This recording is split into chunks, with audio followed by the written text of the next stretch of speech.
আসসালামু আলাইকুম।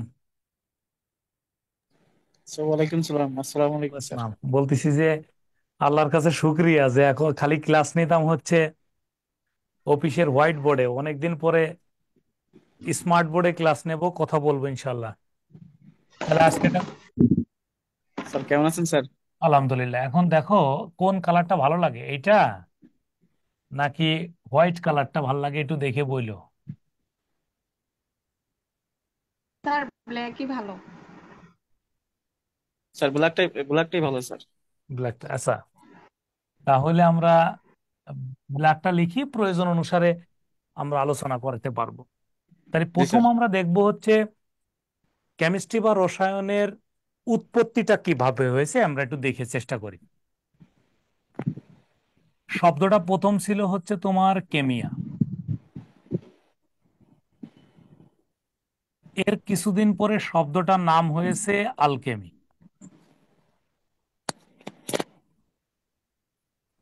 এর কিছুদিন পরে হয়েছে রসায়ন, যাকে আমরা কেমিস্ট্রি বলছি।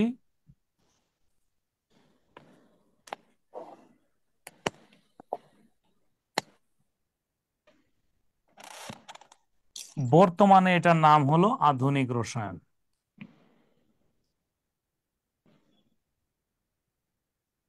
এটা জানার দরকার কেন, আমি তোমাকে বলবো।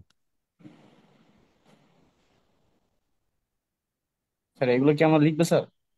একটু লিখে রাখা উচিত, কারণ আমি তো তোমার পড়ানো স্টার্ট করেছি। কারণ কি কি প্রশ্ন হইতে পারে এখান থেকে তোমাকে একটু বলি, বলতে পারে রসায়ন বা আধুনিক রসায়নের উৎপত্তি হয়েছে কোন শব্দ থেকে, তখন তোমাকে এখান থেকে উত্তর দিতে হবে।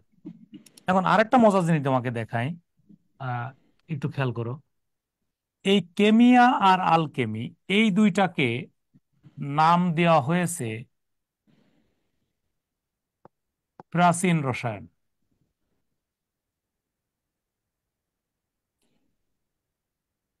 আমার একটা বিনীত অনুরোধ থাকবে, আমি কিন্তু 46-এর অনলাইন ক্লাস নেওয়ার সময় বলেছিলাম যদি কেউ আমার ক্লাসগুলো খালি পড়ে আর কিছু না পড়ে, তাও 22 থেকে 24টা প্রশ্ন পাবে।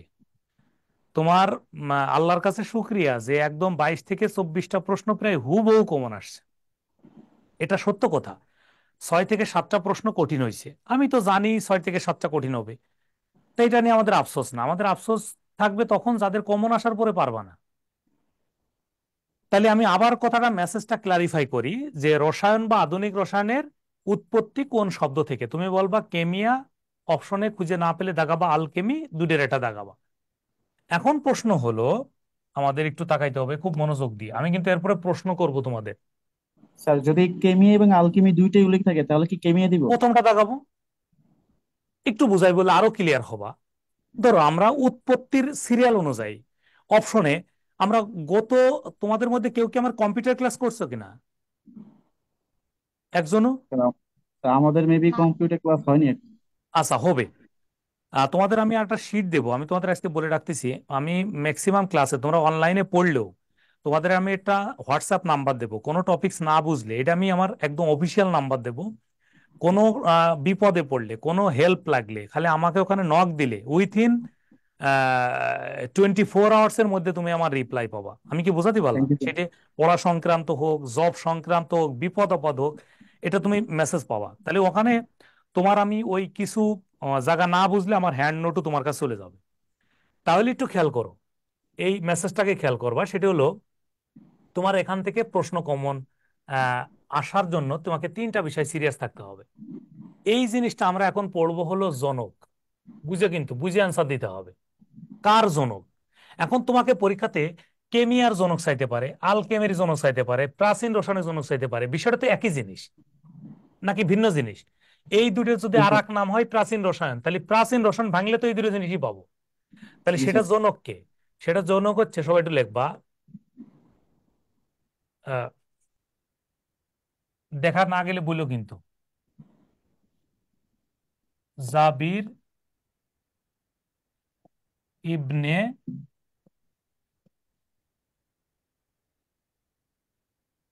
হায়ান। দেখো তো লেখা দেখা যায়। জি স্যার।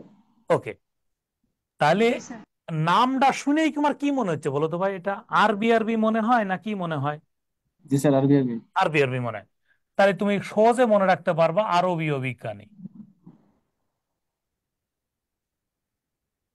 সেকেন্ডটা একটু খেয়াল করে দেখো, নামটা একটু শুনলেই বুঝবানে, জন ডাল্টন। দেখো, এটা ইংরেজ ইংরেজ ভাব, ব্রিটিশ ব্রিটিশ ভাব আছে বানানের মধ্যে। জি স্যার। আচ্ছা, আধুনিক রসায়ন হলো অ্যান্টনি ল্যাভয়শি।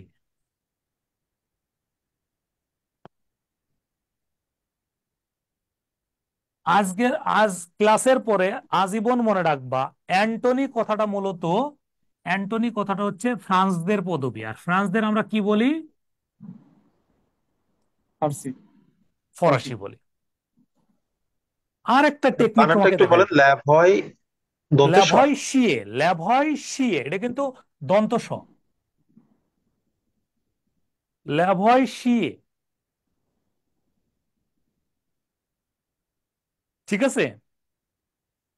আমি কি আবার জি লিখে স্যার। দেবো পাশে? ল্যাভয়শিয়ে।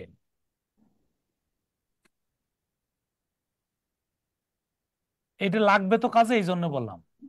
ঠিক আছে, জি স্যার। ওকে।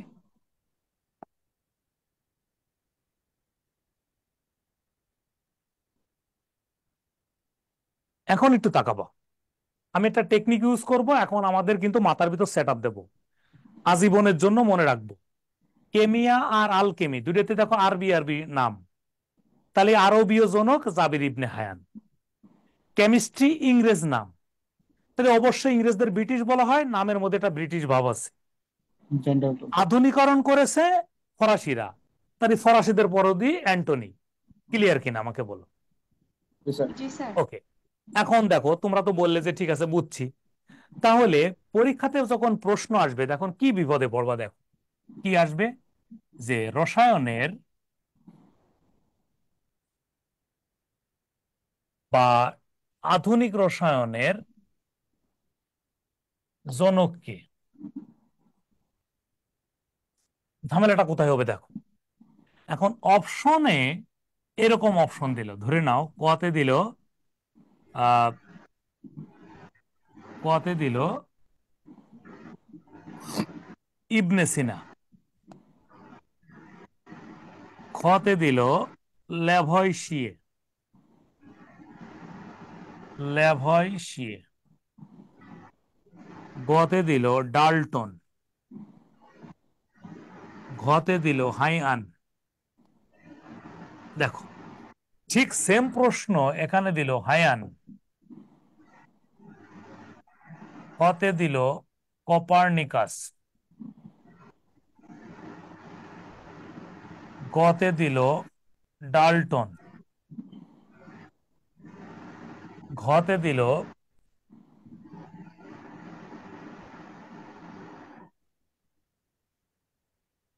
ইবনে সিনা। ঝামেলাটা কোথায় পড়বা দেখো, ঝামেলাটা শুরু হবে এই জায়গাটায়, এবং এটা নিয়ে অনেকে তোমাকে বিভ্রান্তিতে ফেলতে যাবে। প্রশ্ন ছিল আধুনিক রসায়ন, তাহলে তোমাকে ল্যাবরেটরি খুঁজতে হবে। জি আর স্যার। কোনো কারণে ল্যাবরেটরি পাও না, তাহলে ডাল্টন দেখাইতে হবে। বিষয়টা ক্লিয়ার না হলে আমাকে প্রশ্ন করতে পারো, বুঝতে কারণ পারছি। তুমি তো জানো যে আধুনিক সর্বাধুনিক না থাকলে আধুনিক দেখাইতে হবে, সিরিয়ালটা তো মনে রাখতে হবে। তাহলে আমি যখন আধুনিক পাইনি, তাহলে নর্মালটা পাইছি, তাহলে নর্মাল না পাইলে প্রাচীনটা ধরতে হবে, সিরিয়ালটা দেখতে হবে। ক্লিয়ার কিনা আমাকে একটু বলো? জি স্যার। জি স্যার। ওকে। এখন আমরা দেখব রসায়নের, রসায়নের আলোচ্য বিষয়।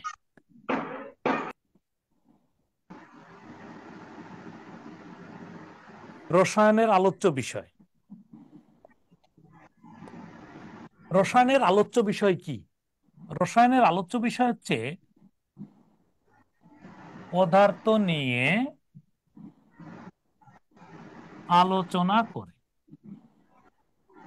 প্রবলেমটা কোথায় হবে জানো কিনা? প্রবলেমটা হবে এই জায়গাটা, এটা অপশনে থাকবে না।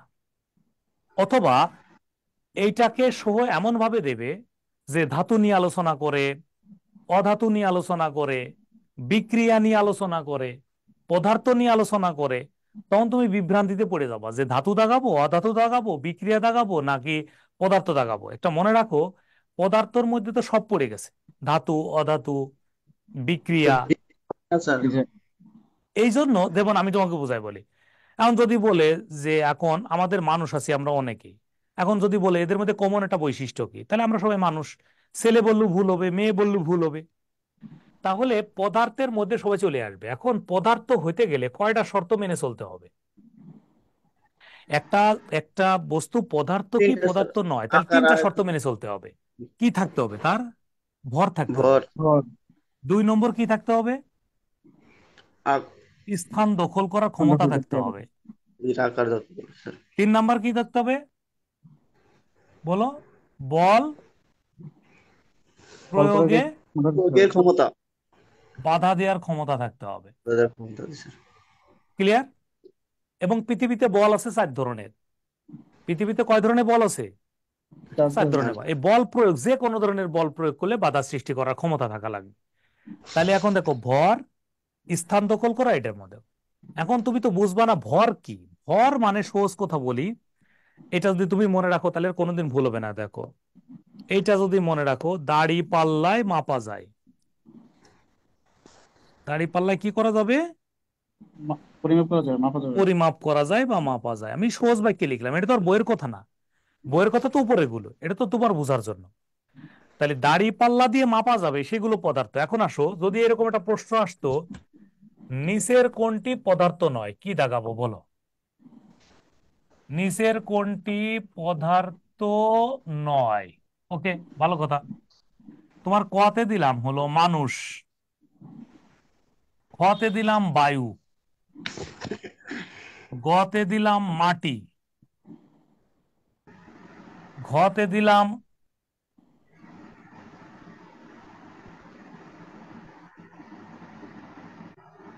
রাশি, রশ্মি।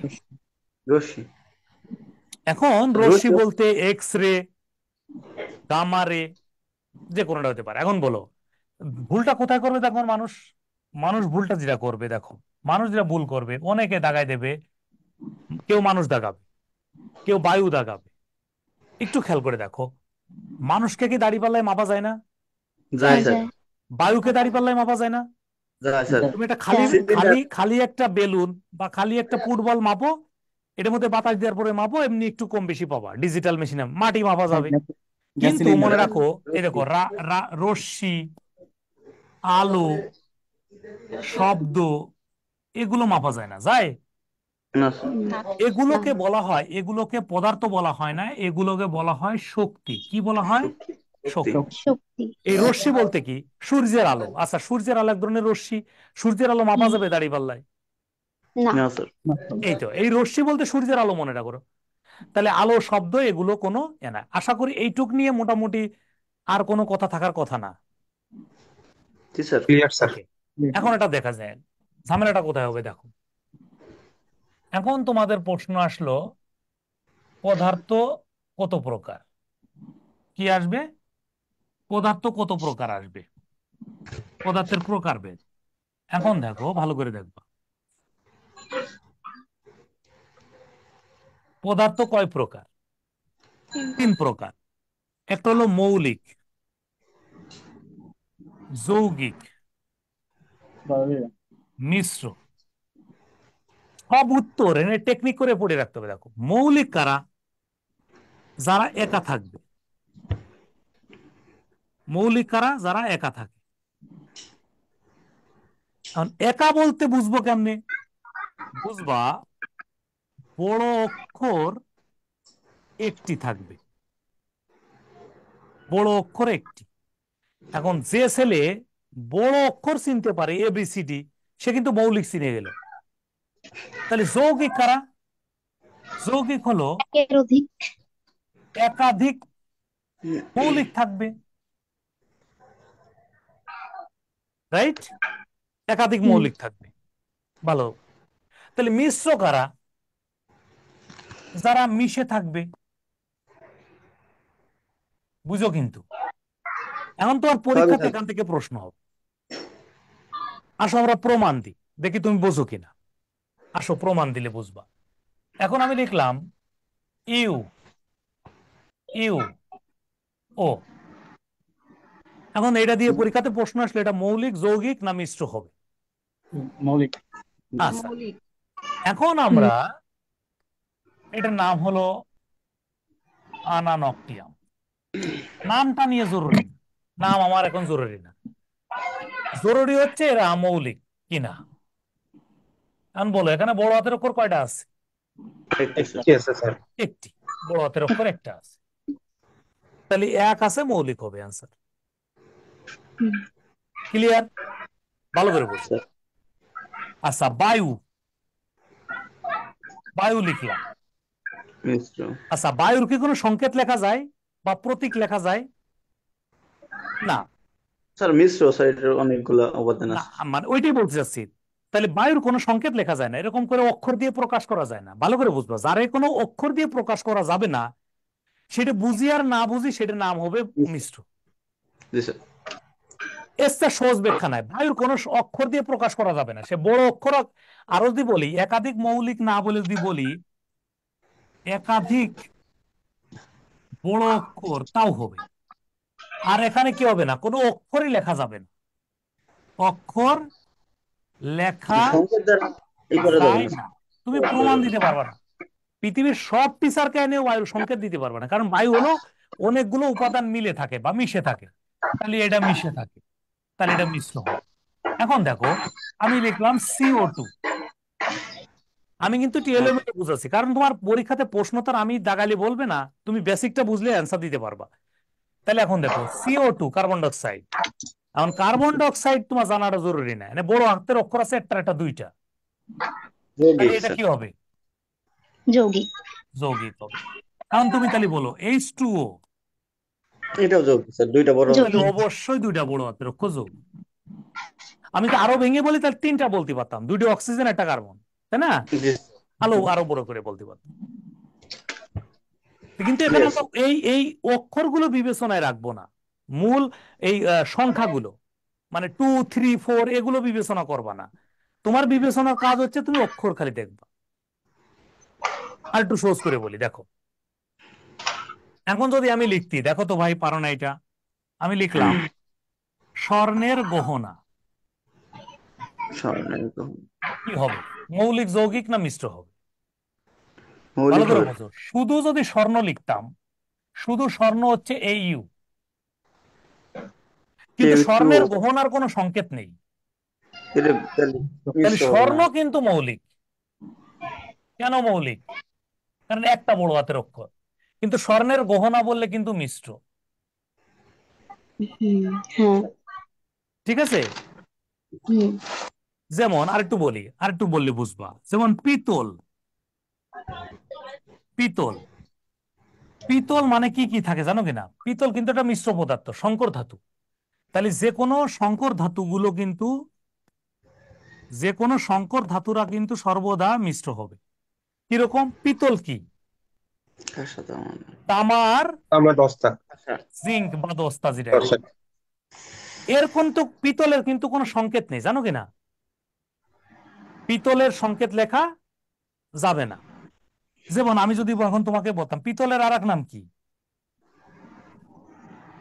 পিতলের আর একটা নাম আছে যেন, কি যেন, আর একটা হচ্ছে ব্রোঞ্জ। ব্রোঞ্জের আর এক নাম হলো ড্রাগসও তো বলে। ঈষা। ও, পিতলের আর এক নাম হলো ব্রাশ। পিতলের আর এক ব্রাশ। নাম কি? ব্রাশ। মনে থাকবে, পিতল যে কথা, ব্রাশ সে কথা, আর ব্রোঞ্জ যে কথা, কাঁসা সে কথা। এখন বলো কাঁসা কি? কাঁসার কিন্তু কোনো সংকেত নেই। আচ্ছা, কাঁসা ইয়ে হবে, এটা জন্য পিতল আর অ্যালুমিনিয়াম। তামার টিন। তাহলে এই দুইজনই কিন্তু মিশ্র পদার্থ। এখন এটা মনে রাখার টেকনিক শিখাই দিই, তাহলে তুমি আর বুঝবা, ভুলবা না কোনোদিন। মনে রাখবা পিতাজি, আর এটা মনে রাখবা বোতামটি, মনে রাখবে, বা উম হ্যাঁ বোতামটি মনে রাখলে হবে, বা কাতানটি মনে রাখলে হবে, এই দুটো দিয়ে মনে রাখতে পারো। দেখো কিভাবে, টেকনিকটা দেখো। আহ পিতে কি? পিতল। পিতল, পিতল, তাতে কি? তামা, তামা, তামা, তামা। জিতে কি? Zinc, zinc. ঠিক আসো, আছে। বোতে ব্রোঞ্জ, ব্রোঞ্জ, তামা তামা, তামা, টিতে টিন। টিন। ক্লিয়ার কিনা? জি স্যার। ওকে, তাহলে আমরা আজকে কথা ক্লিয়ার আজীবনের জন্য। একটা বড় হাতের অক্ষর হলে মৌলিক, মৌলিক, একাধিক বড় হাতের অক্ষর হলে যৌগিক, যৌগিক, আর হুম। পৃথিবীতে যতগুলো সংকর ধাতু আছে মিশে মিশে মিশ্র, থাকে, পাশাপাশি থাকে, যেমন শরবত, মিশ্রণ ইত্যাদি সব হলো মিশ্র। যেমন বায়ু, কয়টা লিখে রাখতে পারো? আমি তো বললামই, বায়ু, স্বর্ণের গহনা, পিতল, আর কাঁসা। এই কটার মধ্যে তো পরীক্ষাতে কমন এসে যাবে। এর মধ্যে তোমার আর তো মনে রাখ পড়ার এর দরকার নেই। তুমি বলতে পারো স্যার আর পড়বো, আর দরকারই নেই। তাহলে আমরা একটু মনে রাখো, খালি এইটুকু এইভাবে মনে রাখো, মৌলিক আছে হলো 118টি। পৃথিবীতে মৌলিক আছে কয়টা? 108, 118টি। 118টি। 118টির মধ্যে মনে রাখো প্রকৃতিতে পাওয়া যায় 98টি, আর কৃত্রিম ভাবে মানুষ বানাইছে হলো 20টি। বৃষ্টি, যোগ করলে 118টি। ওকে, আচ্ছা, তাহলে যৌগিক কতগুলো হবে? যৌগিক হচ্ছে অসংখ্য, এগুলাতে বানানো যাবে অনেকগুলো। অসংখ্য, অসংখ্য। আর হলো মিশ্র। মিশ্র হলো যেগুলো আমরা বললাম যে মিশে মিশে থাকে। কয়েকটা উদাহরণ যদি বলি, সবচেয়ে শ্রেষ্ঠ উদাহরণ হচ্ছে বায়ু। তারপরে আমরা বলতে পারি সংকর ধাতু। সংকর ধাতুর উদাহরণ আগে দেওয়া আছে, যে কোনো মিশ্রণ, যেমন শরবত টরবত যেগুলো আছে, একটা উদাহরণ বললাম। আর সংকর ধাতুর উদাহরণ আমরা বললাম পিতল, তারপরে কাঁসা। ওকে, এইটুকু মনে রাখো, দ্যাটস এনাফ। মনে থাকবে? জি স্যার। ওকে, স্যার, বলো।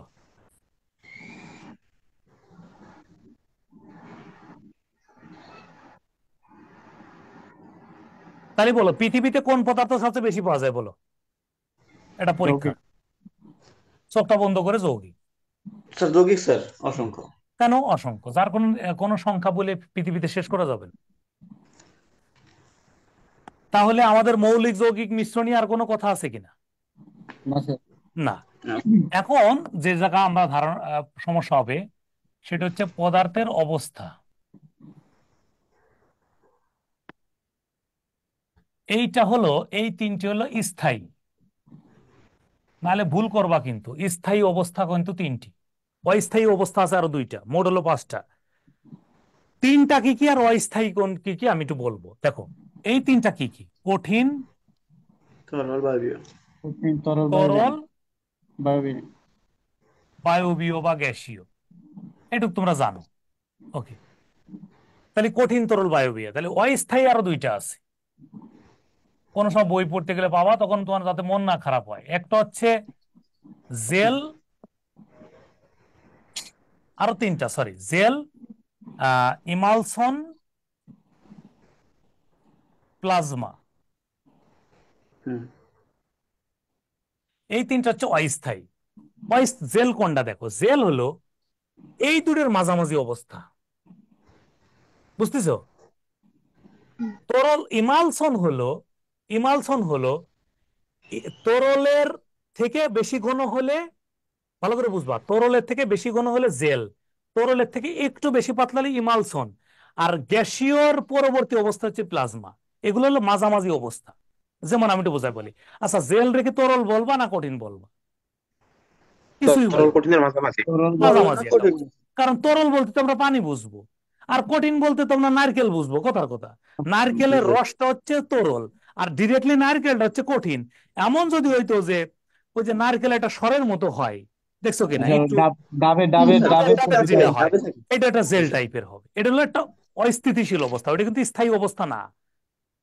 জি স্যার, পরিবর্তন হয়ে শক্ত হয়ে যায় জি। এক সময়। তাহলে আমি এটা দিলাম যাতে কোনো সময় পড়তে গেলে টেনশনে না পড়ো।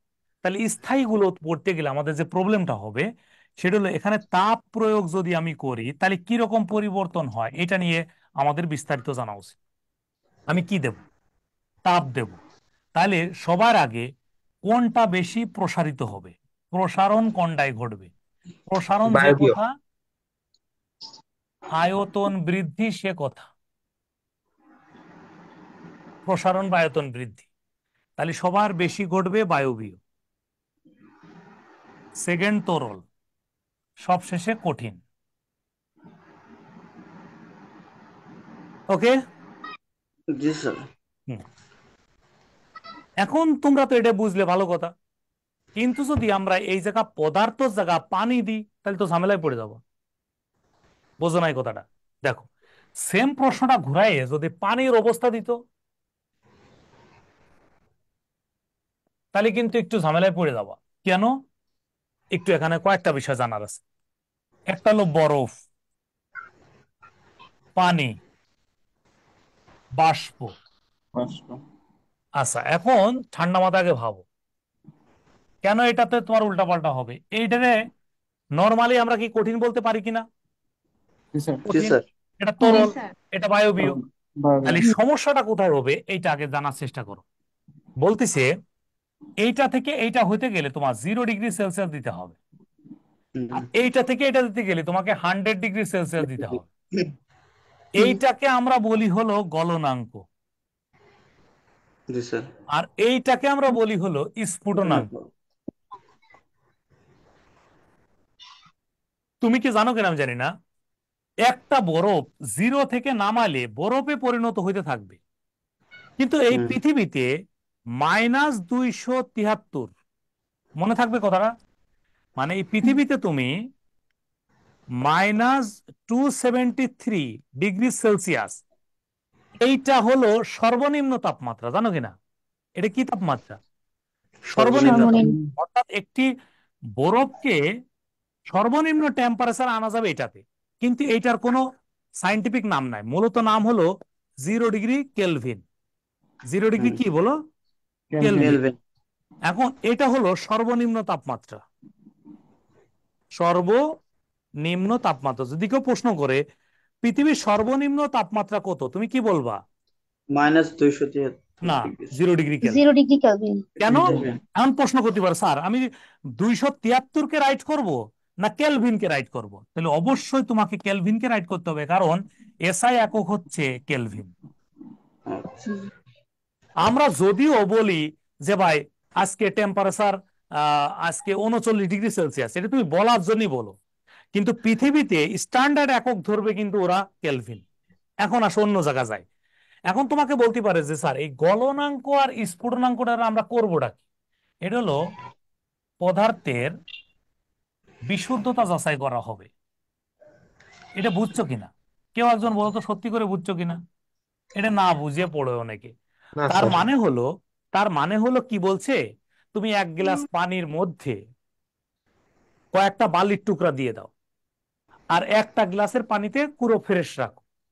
এইটাকে তুমি ফ্রিজে রেখে দাও, তাহলে বালি দিছো সেটাও বরফ হবে, যেটা বালি দাও না সেটাও বরফ হবে। পরে ওইটাকে খোলা পরিবেশে রেখে দাও, দেখবা যে তাড়াতাড়ি নিয়ম অনুযায়ী গলবে হলো যেটা বিশুদ্ধ ছিল, আর যেটা বালু সেটা গলবে না, জায়গায় জায়গায় আটকে যাবে। তখন তুমি বুঝবা যে ওই জায়গা ভেজাল ছিল। আর একটু সহজ বুদ্ধি বলি, ধরো তুমি 1 গ্লাস পানি ফুটানো শুরু করছো, পুরোটা বাষ্প হয়ে উড়ে গেছে, তোমার ওই হাঁড়িতে কিছু রয়ে যায়নি, তাহলে এটা বিশুদ্ধ ছিল। আর যদি উড়ে চলে যাওয়ার পরে কিছু থেকে যায়, তাহলে অবিশুদ্ধ ছিল। ক্লিয়ার কিনা? জি স্যার। ওকে, এটা তুমি বাসায় করে নিবা, এটা পারবা। তুমি এমনকি লবণ পানি গুলায়ও তুমি টেম্পারেচার দিলে বাষ্প হয়ে কিছু লবণ হাঁড়িতে পড়ে লবণিত থাকবে। থাকবে স্যার। এটা জি সিম্পল স্যার। কথা, এটা নিয়ে আর কথা নাই। আমি যেটুকু বোর্ডে বুঝাইছি এইটুকু নিয়ে কারো কোনো প্রশ্ন আছে কিনা? না স্যার। একটা প্রশ্ন আমি এখন তোমাদের করব, দেখি পারবে। স্যার। একটা প্রশ্ন করব, দেখি কে কে পারে। বরফ কিন্তু কঠিন পদার্থ, বরফকে পানিতে পরিণত করলে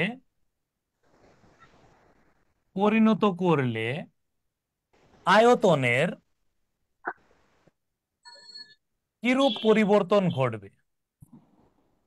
আয়তন বৃদ্ধি পাবে। এখন তুমি তো আগে শিখে আইছো যে আয়তন সবসময় আগে বায়বীয়, তুমি শিখছিলে, মনে আছে কিনা? এসছি। তারপরে জি তুমি স্যার। শিখছো তরল, তারপরে কঠিন, এটা শিখছিলে। কিন্তু মনে রাখতে হবে এটা সমান। ব্যতিক্রম, এই পানির জন্য ক্ষেত্রে পরীক্ষাতে আসে। স্যার, পানি আর বরফের আয়তন সমান হবে? বরফ এখন বেশি হবে স্যার। অপশনে কি থাকবে দেখো না, অপশনে কি থাকবে, এটা থাকবে সমান, একটা হুম থাকবে বেশি, একটা থাকবে হুম কম। ঝামেলাটা কোথায় পড়বো? কিন্তু তুমি এটা সায়েন্স পড়তে যাবা না, এটা সায়েন্স পড়তে গেলে ভুল করবা। সায়েন্স না পড়ে তুমি একটা কাজ করো। কি কাজটা করবা কি শুনে নাও। তুমি বলুন আমাদের। ভালো করে বুঝবা, এটা কিন্তু সায়েন্সের স্টাইলে না পড়ে বাস্তব জীবনে ফিরে যাও। আমরা এখন এই গিলাসে মার্ক করে দিলাম মার্কার দিয়ে, বুঝো কিন্তু 1 2 3 4 5। আমি এখন এই 4 পর্যন্ত পানি নিলাম, এটা কিন্তু পানি, পানি। বরফ গুলো সাইডে থাকবে। এইটাকে আমি ফ্রিজে রেখে বরফ করব। আগে তুমি সায়েন্স বুঝবা, পরে আগে বাস্তব উদাহরণটা শিখবা। এখন যখন বরফ হয়ে যাবে, পুরো বরফটা 5 পর্যন্ত হবে, জানো কিনা? জি স্যার, বরফে 5 বাতাস থাকে। পর্যন্ত হবে। এখন তুমি বলবা স্যার এখানে কিন্তু পানি ছিল, এখানে বরফ হয়েছে, তাহলে বরফ আর পানির মধ্যে কি পরিবর্তন হলো? বরফের আয়তন বেড়ে গেল, আয়তন বেড়ে যায়। এই জন্যই ফ্রিজের মধ্যে কোনো কিছু রাখলে, তুমি যদি বোতল ভরে রাখো, দেখো তোমার একটা, আমার একটা দিন একটা প্রশ্ন করতেছে একজন, যে স্যার এই যে আমাদের কোক কিনি বা বিভিন্ন কাঁচের বোতলে বিভিন্ন কিছু কিনি, তাই এটা পুরো ভরে দেয় না কেন? এটা যদি ভরে দেওয়ার কোনো কারণে তুমি যদি এটা ফ্রিজে রাখো, তাহলে ফ্রিজ ব্লাস্ট হয়ে উড়ে চলে যাবে। স্যার বিষয়টা অনেক কেন? সময় স্যার, কেন? স্যার যে দুধের বোতল রাখলে স্যার ভইরা যদি রাখে তাহলে ব্যাক সাইডে স্যার একদম শক্ত হয়ে বের হয়ে আসে স্যার শক্ত হয়ে বোতলটা। যদি ভাগ্য ভালো যে ফেটে না যায়, যদি ফেটে যায় তাহলে কিন্তু ওই দরজা টরজা উড়ে চলে যাবে, যদি টিনের জি স্যার। কোটা। এখন তাহলে কি হলো? এখানে আয়তন কম হলো, এখন প্রশ্নটা অন্য জায়গা, অনেকগুলো প্রশ্নের সমাধান হয়ে যাবে। এখন দেখো আয়তন কম হলো কেন আর আয়তন বাড়লো কেন, এটা হলো প্রশ্ন। এখন বিষয়টা বোঝো। মূল কথা হচ্ছে পানির ঘনত্ব বেশি। হুম। ঘনত্ব বেশি বলতে কি বোঝাইছে? পানির মধ্যে গ- ফাঁকা জায়গা নেই, যার ঘনত্ব বেশি তার কি থাকে না? থাকা যাবে ফাঁকা না। জায়গা থাকে না, ফাঁকা জায়গা নেই। ভালো করে বুঝবা। এখন তাহলে বরফ এসে কি হয়েছে? বরফের ঘনত্ব কমে গেছে। ঘনত্ব কম মানে ফাঁকা জায়গা তৈরি হয়েছে। এইগুলো দেখো ফাঁকা ফাঁকা জায়গা তৈরি হয়েছে। তুমি একটা কাজ করবা, শুনে নাও। তোমাদের আমি এখানে একটু দুটো জিনিস দেখাই, তাকাও। আমার কাছে দুটো আছে, একটু তাকাও। এটা হলো, দেখতে পাচ্ছ এটা সাদা পানি, দেখতে জি পাও? স্যার। আচ্ছা, এটার মধ্যে দেখো তো কোনো ফাঁকা আছে নাই? না। না। আচ্ছা, এটার মধ্যে হাতে বরফ আছে, দেখো। বরফ দেখতেছো কিনা আমি জানি না, দেখতে পাচ্ছ? জি স্যার, জি হ্যাঁ। এইটা স্যার। তো বরফের মধ্যে পুরো ফাঁকা ফাঁকা জায়গা, দেখো এই যে, এই যে, এই যে তাকাও কত ফাঁকা ফাঁকা জায়গা। যখন এই যে বরফের কারণে কিন্তু এটা ফাঁকা রয়ে গেছে, কারণ বরফ মানে হলো ফাঁকা জায়গা সৃষ্টি হবে। তা ফাঁকা জায়গা সৃষ্টি হলে তো তোমার নর্মালি বলো, যেখানে ফাঁকা ফাঁকা আছে সেখানে ঘনত্ব কম। ফাঁকা মানেই আয়তন ঘনত্ব বেশি। কম, ঘনত্ব কম মানে আয়তন বেড়ে গেছে। ক্লিয়ার কিনা? জি স্যার। কিন্তু এখন এমনি তোমাকে স্যার এটা হ্যাঁ বলো। স্যার ঘনত্ব যে স্যার একটা সংজ্ঞা আছে স্যার, যেভাবে যে ঘনত্ব হলে এর আয়তনটা বৃদ্ধি পাবে, এটি হবে, কিন্তু এর সাথে পুরো উল্টা স্যার। না, তোমার তোমার ওইটার ব্যাখ্যা এটার ব্যাখ্যা একটু ভিন্ন। আর একটু বোঝাই বলি, আর একটু সহজ করে বললে বুঝবা। ধরো ঘনত্ব আর একটু সহজ করে বোঝায়, তাহলে বুঝতে সুবিধা হবে। তুমি এই এদিকে তাকাও, নর্মাল একটা উদাহরণ দিই। তুমি হাঁড়িতে 2 লিটার দুধ নেছো, দুধ। এখন এইটারে তুমি জাল দিয়ে, আগুন দিয়ে জ্বালায়ে, হাঁড়ির সাইজ ঠিকই আছে, কথা বুঝো কিন্তু তারপরে উত্তর দিও, তাহলে ঘনত্বর ভালো বুঝবা না। মানে এটা তোমার মাও বুঝবে, তোমার লাগবে না, এমনি বুঝে। এটা 1 লিটারে করে নিয়ে আসলাম, বুঝো কিন্তু। এটা আমি 1 লিটারে নিয়ে আইছি, তার মানে আগে ছিল এই পর্যন্ত, এখন নিয়েছি এতটুকু। বলো কোন দুধটা বেশি ঘন, 2 লিটারেরটা, 1 লিটার। 1 লিটারেরটা? 1 লিটারের 1 লিটার। স্যার। ঘনত্ব কম। যখনই ঘনত্ব কমে যায়, ঘনত্ব কমে যাওয়া মানে কি? এর মধ্যে আরো পরস্পরের দৃঢ়তা বেড়ে গেছে, কাছাকাছি চলে এসেছে, বেশি ঘন হয়ে গেছে, অ্যাজ লাইক অ্যাজ ঘন হয়ে গেছে। এখন আমরা যদি এটা খেয়াল করি, দেখাও, একটা জিনিস দেখায়। কোন পানিতে সাঁতার কাটা সহজ, এরকম প্রশ্ন আসে। দেখো সাগরে। কোন পানিতে সাগরে। লবণাক্ত সাঁতার পানি কাটা গুলো। সহজ, কেন এরকম বললো? ধরো সাঁতার কাটা সহজ। এখন আমি দেখো এটা পুকুরের পানি, পুকুর, এটা নদীর পানি, এটা সমুদ্রের পানি। এখন তুমি বলবা তাহলে তো ঘনত্বের সংজ্ঞা সবসময় মিলানো যাবে না, বাস্তব উদাহরণ দিতে হবে। এই পুকুরের পানিতে কোনো লবণ টবণ নেই, নদীর পানিতে লবণ টবণ নেই, এটার মধ্যে লবণ টবণ আছে, রাইট কিনা? তাহলে সমুদ্রের পানিতে কি থাকে? লবণ থাকে। আচ্ছা, অতিরিক্ত লবণ দিচ্ছি, তাহলে তুমি আজকে একটা কাজ করো, ক্লাসের পরে 1 গ্লাস পানিতে এমনি পানি রাখবা, আরেকটা মধ্যে 1 মুঠ চিনি দিবা। কোন পানিটা ঘন হয় তুমি আমারে বলো। চিনির চিনির পানিতে পানি আর সিম্পল লুজ কথা। হবে, তাহলে যেখানে আমি লবণ দিছি তার মানে এই পানির কি বেড়ে গেছে? ঘনত্ব বেড়ে ঘনত্ব বেড়ে গেছে। ঘনত্ব বেশি হলে কি হবে? তাহলে আমরা ডুববো না। এই হুম যদি সাধারণ জি স্যার। পানি, আর একটা পানির মধ্যে চিনি গুলাই দিছি, এখন কোন একটা জিনিস যদি উপর থেকে ছেড়ে দিই, কোনটাই তাড়াতাড়ি নিচে চলে যাবে? যেটা পাতলা, যেটা ঘন সেটা যাইতে যাবে না, মাঝখানে আটকে যাবে। তখন আমরা যেটা ঘনত্ব বেশি থাকবে সেখানে সাঁতার কাটা সহজ হবে, কারণ তুমি ডুববা না। বুঝতেছো কিনা বলো কিন্তু। জি স্যার, তার মানে কিন্তু এখানে পানির তো তুমি ডুবে উদাহরণটা যাবে। কিন্তু উল্টা স্যার, পানির উদাহরণটা উল্টা স্যার। না না না, আমি ওইটা বলি নাই। উল্টা উল্টা হচ্ছে কি তাই? কম্পেয়ার করতেছো কার সাথে কার? আমি জি তো স্যার। এখানে সবগুলো পানি নিছি। ঘনত্বের সাথে। এই ভুল করতে, তুমি ঘনত্বের কথা বলাতে এখানে আইছি। মানে আমি বলছি জি স্যার, তিনটাই তো পানি নিছি। নদীর পানিও পানি, পুকুরের পানি পানি, সাগরের পানিও পানি। একটার পানি মধ্যে লবণ উপাদানের, থাকার কারণে ঘনত্ব বাড়ছে। কিন্তু যখন আমি বরফ আর পানি বলতেছি, তখন ঘনত্বটা ডিপেন্ড করতেছে ফাঁকা জায়গার কারণে। জি স্যার। তখন ভিন্ন বিষয়। এখন আমরা আর একটা জিনিস একটু বলি, একটু তাকাবা মনোযোগ দিয়ে। একটা পানিতে, এখন আবার অন্য বিষয় বোঝাবে। এখন একটা পানিতে কোনো কিছু এই পর্যন্ত আছে। আমি কিন্তু তোমার জানাটাকে বলতেছি না ঠিক না, আমি বলছি ক্ষেত্র বিশেষে ভিন্ন ভিন্ন চিন্তা করে অ্যান্সার দাগাইতে হয়। এখন জি স্যার। একটা বল, ভালো করে বুঝো, একটা ফুটবল পানিতে ভেসে আছে। একটা ফুটবল পানিতে ভেসে আছে, বুঝো কিন্তু কথাটা। একটা ফুটবল পানিতে ভেসে রাখলাম, ভাসা রাখলাম। সেম ফুটবলটা যদি আমি এখানে ছিদ্র করে এর মধ্যে ইট টিট ভরে দিই, সেম ডাই ডুবে যাবে কিনা বলো তো ভাই? জি স্যার। আচ্ছা, তাহলে একটা বল ভেসে থাকলে একটা ডুবে গেল, এইটার সংজ্ঞা কি? কে ভাসবে কি ডুববে, এটার কারণটা কি? ভালো করে শুনবা। এটা হলো পানি, এটা হলো পানি।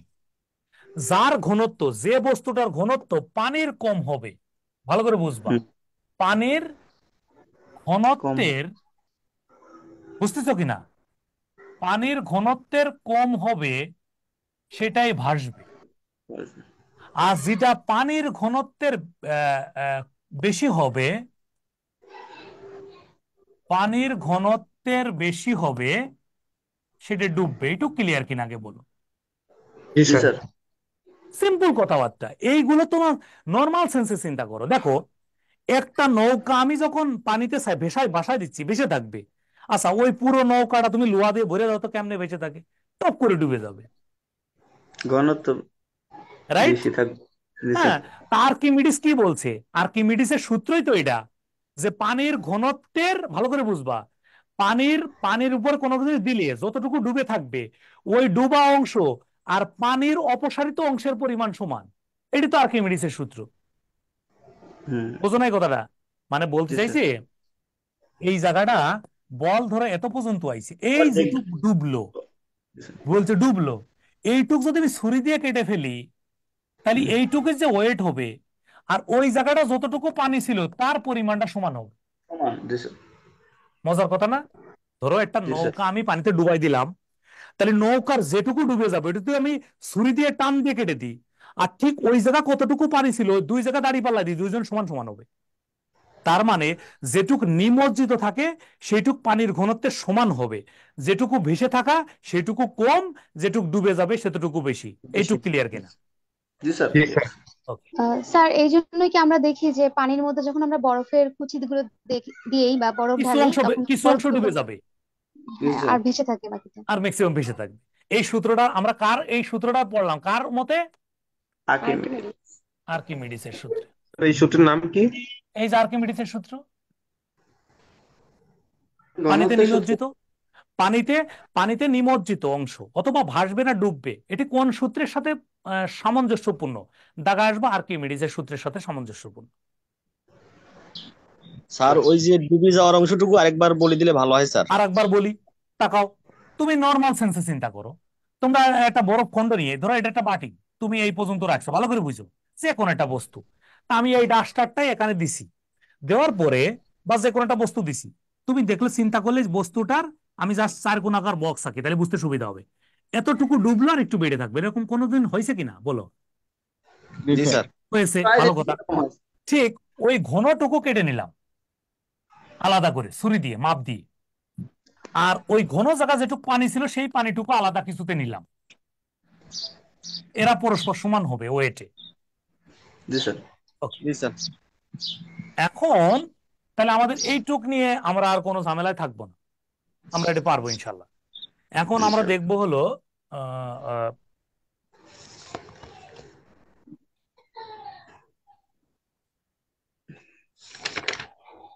অ্যাটমের শব্দটা হচ্ছে, স্যার, বলো বরফকে পানিতে পরিণত করলে আয়তনের কিরূপ পরিবর্তন তুমি ঘটবে, বলো, তাহলে উত্তরটা বরফ কি? বরফ তাহলে কি হবে, এখানে কমবে। বৃদ্ধি পাবে স্যার। কম। ঘনত্ব বৃদ্ধি পাবে। এই স্যার ঘনত্ব আয়তন বৃদ্ধি পাবে না স্যার? গায়ত, ও তো কি বলছো আগে শুনে নাও, প্রশ্নটাকে কি করছে আগে বলো, বলতে থাকো। বরফ, বরফকে পানিতে পরিণত আচ্ছা করলে বরফ থেকে আয়তনের। পানি, তুমি নিজেই বলো। ডান পাশে পানি, ডান পাশে তো আর বরফ না, ও, তাহলে তাহলে আয়তন কমবে স্যার। কমবে। জি স্যার। প্রশ্নটাকে আমি বুঝতে তো হবে, হ্যাঁ। বুঝে নাও। বরফ বেশি আর এটা সাইজে কম, তুমি নিজেই বুঝতেছো না কেন? এইটা মাথায় সেন্সটা লাগাও যে বরফের মধ্যে কোনো দুধ টুধ রাখলে ফ্রিজের মধ্যে, তখন এটা সাইজে বড় হয়ে যাচ্ছে, তার মানে বরফ হলে আয়তন বেড়ে যাচ্ছে, তাহলে বরফ থেকে পানি করছে আয়তন কমবে, সিম্পল কথা। জি স্যার। স্যার আমি হ্যাঁ আপনার স্যার, এখন কোশ্চেনের উপরে অ্যান্সার দিচ্ছি স্যার। আর তোমারটা ঠিক ছিল, ও যে আনসার দিচ্ছে ওটা ঠিক ছিল, ও তো বলছে পানি থেকে বরফ, তার মানে ঠিক ছিল। আবার জি ঘনত্ব স্যার। হিসাব করলেও ঠিক ছিল। জি স্যার। মূল কথা হচ্ছে বুঝছো। তাহলে কি লিখবো? অ্যাটমের গঠন। অ্যাটম মানে কি? পর- ঠান্ডায় যায় নাকি এটা? পরমাণু নাকি? লিখতে পারলাম? পরমাণু। আচ্ছা আচ্ছা, তোমাদের দুটো প্রশ্ন লিখতে দিই, এটা পরে পড়ায়, দাঁড়াও এটা খাতায় রাখো। দুই তিনটা প্রশ্ন দিই, দেখি কে কে পারো এটা। কেউ কাউকে আলোচনা না করে বলবা, ঠিক আছে? প্রথম প্রশ্ন খালি উত্তর লিখে দেবা যে পানিকে বরফে পরিণত করলে, কেউ মুখে আনসার দিবা না, আগে লিখবা ঘনত্বের কিরূপ পরিবর্তন ঘটবে। 2 নম্বর প্রশ্ন হচ্ছে মানুষ কোন অবস্থায় পৃথিবীতে বেশি চাপ দেয়? অপশন তোমার এটা হলো বাড়বে কমবে একই থাকবে, এটার অপশন হচ্ছে দাঁড়ানো, দৌড়ানো, বসা, শোয়া। ঠিক আছে? আর লাস্ট প্রশ্ন হচ্ছে নিষ্ক্রিয় গ্যাস কতটি?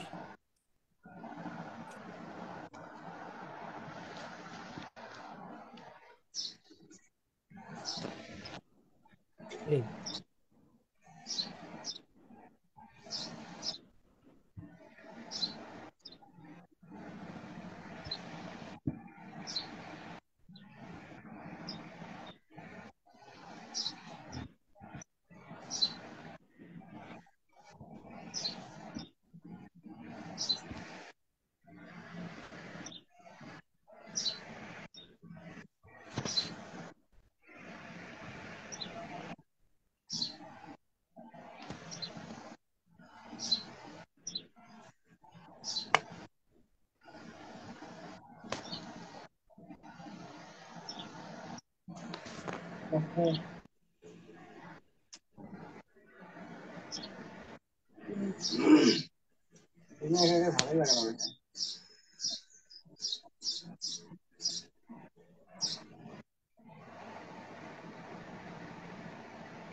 হ্যাঁ, শেষ কিনা?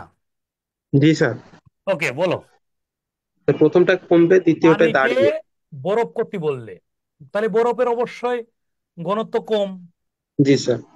জি স্যার, কম স্যার। ওকে, মানুষ কোন অবস্থায় বেশি চাপ দেবে? দাঁড়িয়ে শোয়া স্যার। অবস্থা শুয়ে থাকা অবস্থায় হবে না স্যার। দৌড়ানো। দৌড়ান, দৌড়ান স্যার। দৌড়ানো অপশনে না থাকলে দাঁড়ানো। স্যার এটা একটু ব্যাখ্যা দিয়ে বুঝিয়ে দেন। এখন সূত্রটা লিখে দিলেই হয়ে যাবে। একটু তাকাও, সূত্রটা লেখো, সূত্রটা লেখো। পি সমান, পি ব্যস্তানুপাতিক, এফ বাই এ, অথবা এটাকে আরেকটু সহজ করে বলি,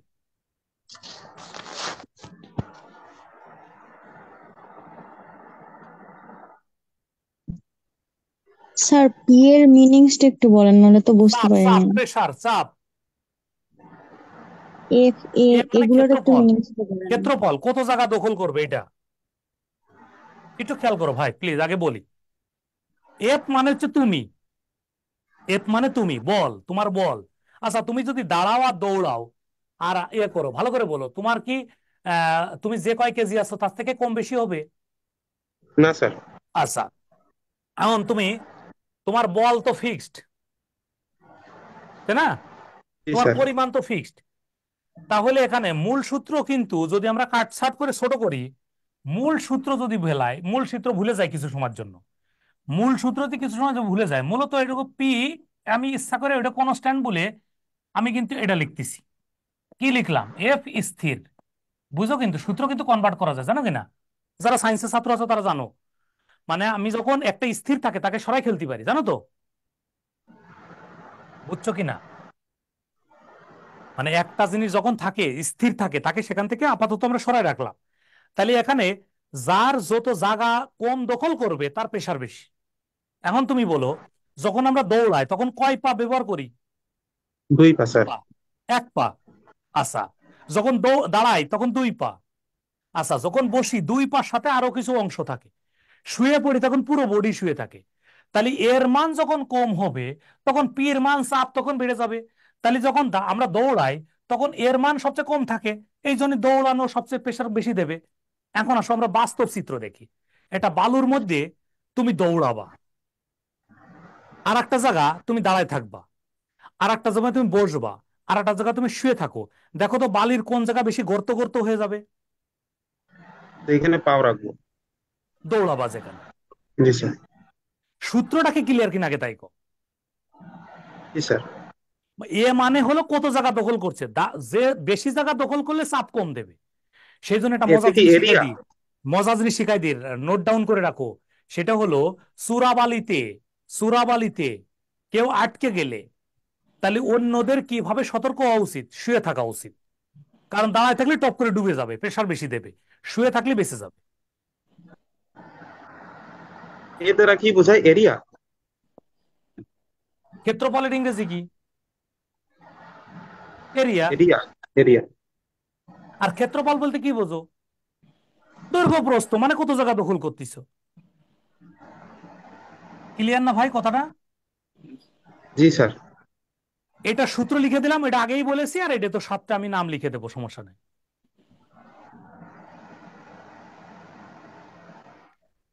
তাহলে এটা মূল সূত্র কিন্তু কনভার্ট করে ফেললাম এই জায়গায় স্থির থাকার কারণে। আচ্ছা, আহ,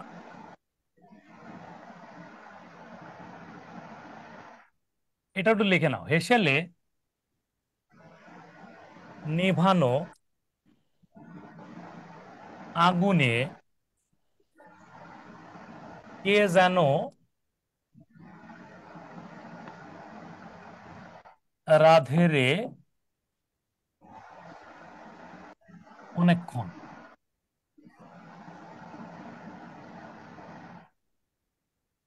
নিষ্ক্রিয় গ্যাসের আর এক নাম কিন্তু বিরল গ্যাস বা নোবেল গ্যাস।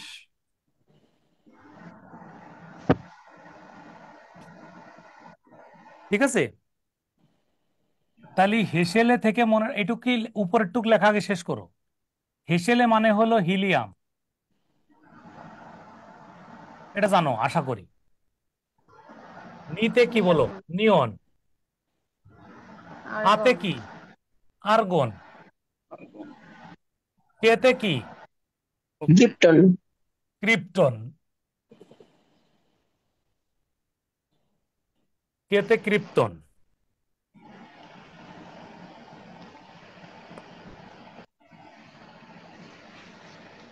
জেনো থেকে জেনন। জেনন। রাডন। র হলো রেডন। রেডন। আর অ হলো অর্গানিসন, তার আরেক নাম হলো আনানক্টিয়াম।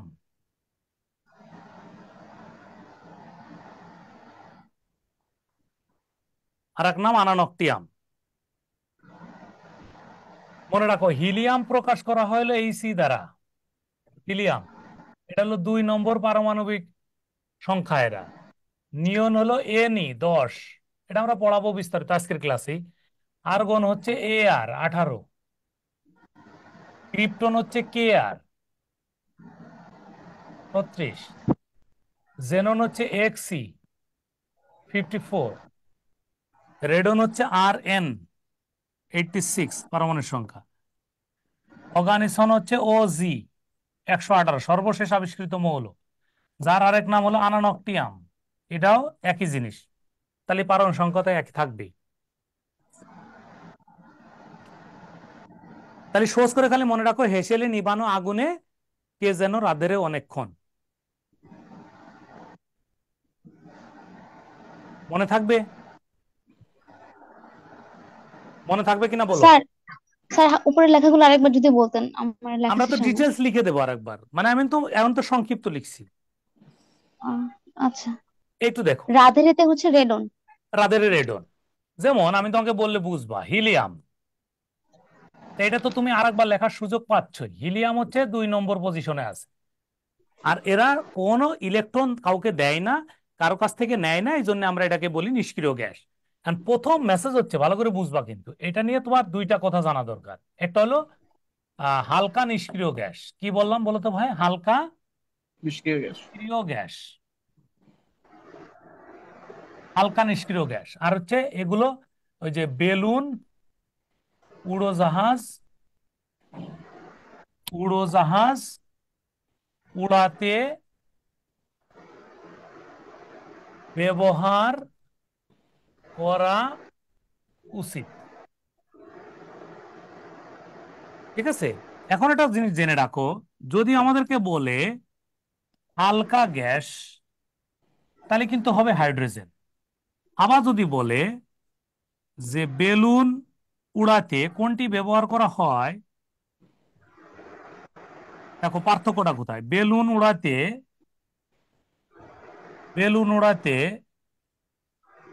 ব্যবহার করা হয়, তাহলেও কিন্তু হাইড্রোজেনই হবে। Hydrogen gas. এখন তুমি বলবা যে স্যার তাহলে উপরে কি পড়লাম আর এখানে কি পড়লাম, একটু নিজেদের মধ্যে আলোচনা করো, যদি কোনো সমস্যা আমারে বলো, পার্থক্যটা বোঝো। একটা কিন্তু বলছে হালকা গ্যাস আর একটা বলছে হালকা নিষ্ক্রিয় গ্যাস, তাহলে দুটো ভিন্ন বিষয়।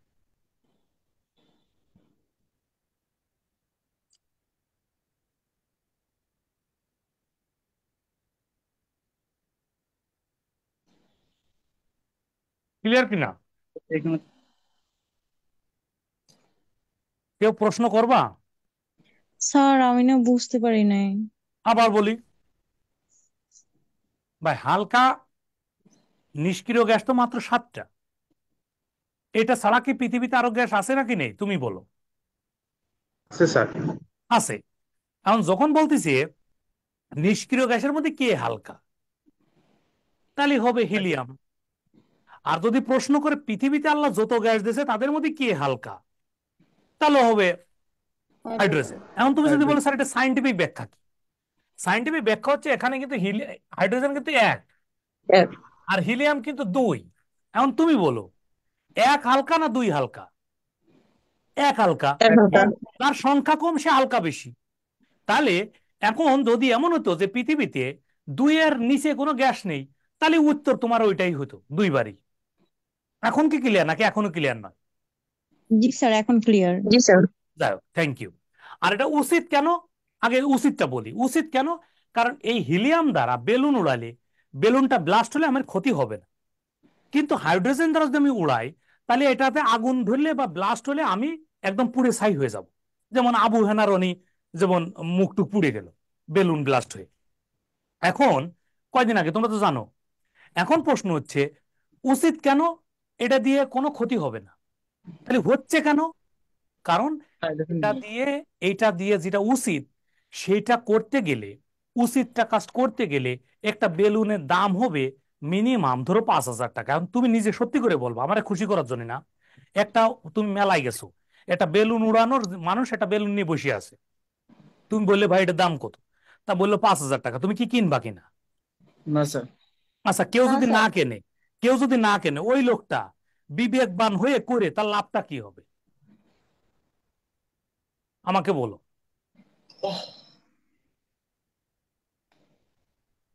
ক্লিয়ার?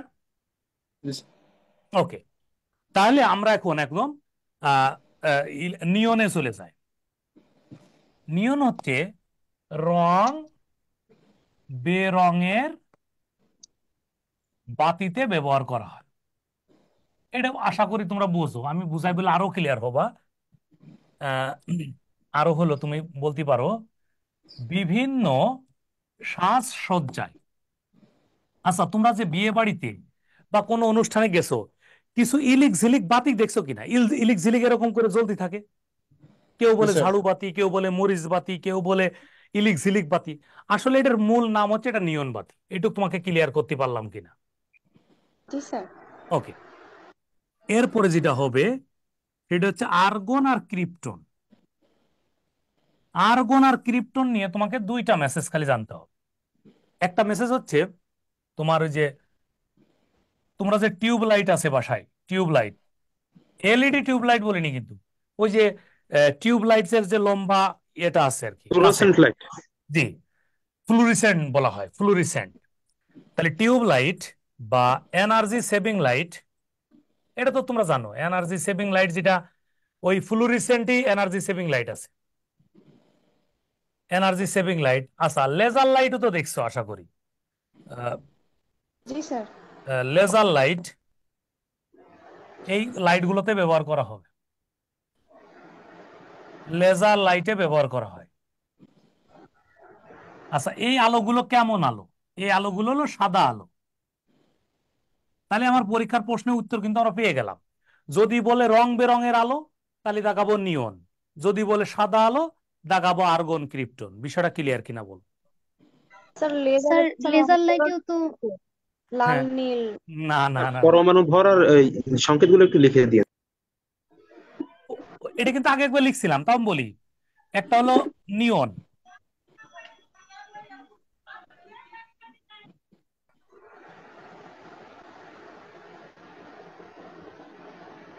নিয়ন হচ্ছে 10, হ্যাঁ, নিয়ন যেটা ছিল। আর আর্গন হচ্ছে কত? 18। আর এটা ছিল ক্রিপ্টন 36। একটু লিখে নাও তাহলে যে কোনো জায়গায়, ঠিক আছে? জি স্যার। ওকে, স্যার।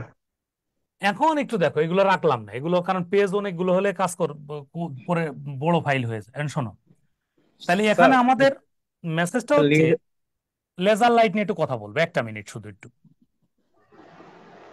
তোমরা লেজার লাইটের ফাংশনটা অনেকে জানে না, এই জন্য বলতেছি। ভিতরে এটার মধ্যে একটা পূর্ণ দর্পণ থাকে, এই জায়গাটা অর্ধ দর্পণ থাকে। ভালো করে বুঝবা, পূর্ণ দর্পণ থাকে, অর্ধ দর্পণ থাকে। আর এর বাইরে এরকম কাঁচের নল থাকে, তোমরা তো দেখতে পাও না বাইরে থেকে, ওর ভিতরে থাকে আর কি। এটা হলো লেজার লাইট, বুঝো? কিন্তু এখানে দুইটা তার আছে, একটা পজিটিভ আর একটা নেগেটিভ প্রান্ত হিসেবে কাজ করে, ওখানে সুইচ টুইচের কানেক্টিভিটি থাকে। মূলত লেজার লাইট হচ্ছে এটা। এখন এটা থাকে পূর্ণ দর্পণ, কি থাকে বয়? পূর্ণ দর্পণ থাকে। আর এর ভিতরে থাকে এই যে সরু পেঁচানো কাঁচনলে থাকে, এই পেঁচানো কাঁচনলে থাকে, পেঁচানো কাঁচনলে থাকে আর্গন আর ক্রিপ্টন থাকে। ভালো করে বুঝবা। আর এই প্রান্ত পজিটিভ নেগেটিভ হিসেবে কাজ করে। এখন ভালো করে যদি বোঝো আর কোনোদিন প্রবলেম থাকবে না আশা করি। আর এখানে আরবি, এই দণ্ডটা হলো এই যে যে দণ্ডটা, এখানে আরবি লিখে দিলাম, রুবিডিয়ামের দণ্ড থাকে। যখন এটা সুইচ দেওয়া হয়, শুনবা কিন্তু, যখন সুইচ দেওয়া হয় তখন এই জায়গা থেকে ফোটন কণা বের হয়ে যা দ্রুত গতিতে বের হয়ে যায়। এই যে যে বের হওয়া আলোটা, এটা হলো লেজার লাইট বা লেজার আলো। বুঝো কিন্তু কথাটা, এটা কিন্তু সাদা, এটা কি হবে? সাদা। এখন এটা আবিষ্কার করলো কে? এটা আবিষ্কারক হচ্ছে বিজ্ঞানী মাইম্যান। কি আবিষ্কার করছে বলছো? বিজ্ঞানী মাইম্যান, 1960 সালে ইউএসএ তে আবিষ্কার করা হয়েছে। ওকে, ভালো কথা। এখন তোমার কি কি প্রশ্ন হতে পারে আমি এখানে অনেকগুলো দেখানোর চেষ্টা করছি। এটা হলো অর্ধদর্পণ। অর্ধদর্পণ। আর এই কর্নারে থাকে একটা ফোটন কণা, এটা থাকে হলো ফোটন কণা। এটা ভিতরের গঠন বললাম। এখন তুমি তাহলে ভিন্ন কালার দেখতেছো কেন? এই জায়গা ক্যাপ লাগানো আছে বা কাভার লাগানো আছে, এটা হলো কাভার। এই কাভারের কারণে কালার ভিন্ন হচ্ছে। সাদা। আমার কথা বোঝো নাই? জি স্যার, বুঝছি স্যার এখন।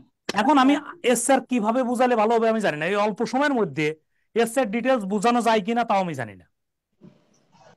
আমি চাইলে পুরো এটা 1 ঘন্টা পুরো পড়াতে পারতাম। তোমাকে এটা জাস্ট নমুনা বললাম যে এখানে সুইচ দেওয়ার সাথে সাথে কাঁচনল থেকে আলো বেরোয়, সেখান থেকে ফোটন কণার দিকে আসে, পূর্ণ দর্পণে বাধা পেয়ে প্রতিফলিত হয়ে অর্ধ দর্পণ থেকে সাদা আলো বের হয়। এখন তুমি বলো, তোমার বাড়িতে যে সাদা লাইটটা আছে ওইটার উপর আমি একটা কাবার লাগাই দিই, লাল কাবার, তাহলে আলো তো লালই হবে। জি জি স্যার, স্যার। বুঝতে পেরেছি। আচ্ছা, ক্লিয়ার, থ্যাংক ইউ বোঝার জন্য। আর আবিষ্কারক হচ্ছে বিজ্ঞানী মাইম্যান, 1960 সাল ইউএসএ তে। তাহলে আশা করি একবার যখন পড়বা রিভাইজ দিবা বিষয়টা ক্লিয়ার হয়ে যাবে। আর এখানে দর্পণ শব্দটা বুঝি নাই স্যার, দর্পণটা কি? আয়না, আয়না, দর্পণ মানে আয়না। আয়নাতে যদি আলোটা না প্রতিফলিত হয় তাহলে বারবার বেরোবে কেন? জি স্যার। অর্ধদর্পণ কি শুধু একটা জায়গাতে বের করতে সাহায্য করে, আবার না, বারবার একাধিক রিফ্লেক্ট? জায়গা থেকে।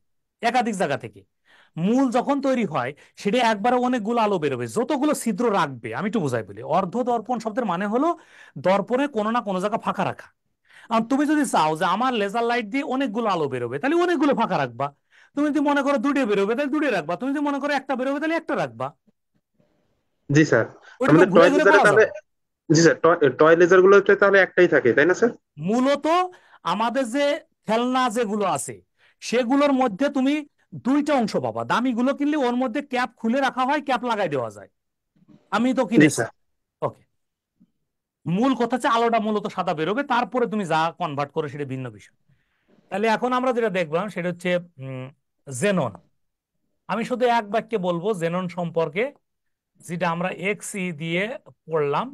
সেটা হলো যে ক্যামেরা আছে না, তোমরা সবাই জানো ক্যামেরাতে ছবি তোলার সময় বোঝানোর জন্য ক্যামেরা কথা লিখলাম, যে ফটো তুলি সেই ফটোগ্রাফিক ফ্ল্যাশ লাইটের আলো, ফটোগ্রাফিক ফ্ল্যাশ লাইটের আলোটা মূলত হলো জেনন আলো। মনে থাকবে কিনা বলো? তুমি কোনো সময় মোবাইল দিয়ে ছবি তুললে, আমি আমারটা দিয়ে দেখাই আর কি, তাহলে বুঝতে সুবিধা হবে। আমি একটা ক্যামেরা অন করলাম, তোমরা দেখতে পাবো আশা করি।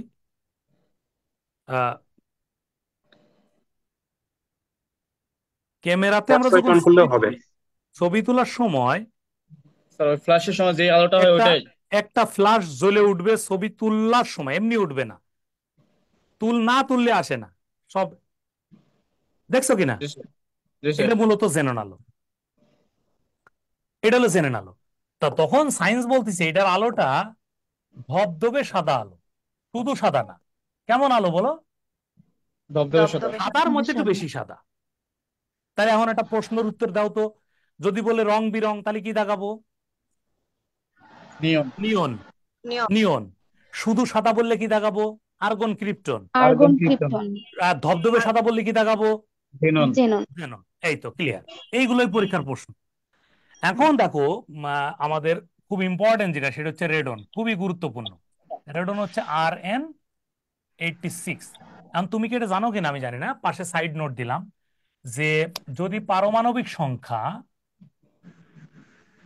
একটু তাকাবা, পারমাণবিক সংখ্যা যাদের 82-র বেশি হবে তাদেরকে ভারী বলা হয়। তাদেরকে কি বলা হয়? ভারী। আন বলো, 86 কি 82-র বেশি না কম? কম। বেশি। বেশি। তাহলে ভারী নিষ্ক্রিয় গ্যাস বলবো। আগের গুলো বলি নেই কারণ 82-র বেশি ছিল না। আচ্ছা, 82-র বেশি বলতে কি 82 বোঝাচ্ছে না 83 থেকে শুরু বুঝাইছে? 83। 83 থেকে। এটা কিন্তু একটা পরীক্ষার প্রশ্ন। 82-র বেশি বলতে ভারী, যদি বলে ভারী নিষ্ক্রিয় ভারী গ্যাস বলতে বা ভারী বলতে আমরা কোনটিকে বুঝবো? অপশন 82, 81, 83, 85, কি বলবো? 83। তার মানে 82 পরের গুলো আর।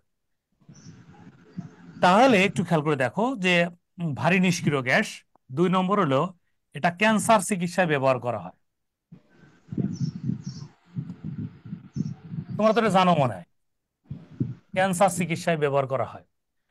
আর রেডন গ্যাস দিয়ে কি কি তৈরি করা হয় তোমরা জানো আশা করি। আলফা, বিটা, গামা রশ্মি তৈরি করা যায় এটা দিয়ে। এদের মধ্যে আবার শুধু গামা রশ্মিটা ক্যান্সার চিকিৎসায় কাজে লাগে।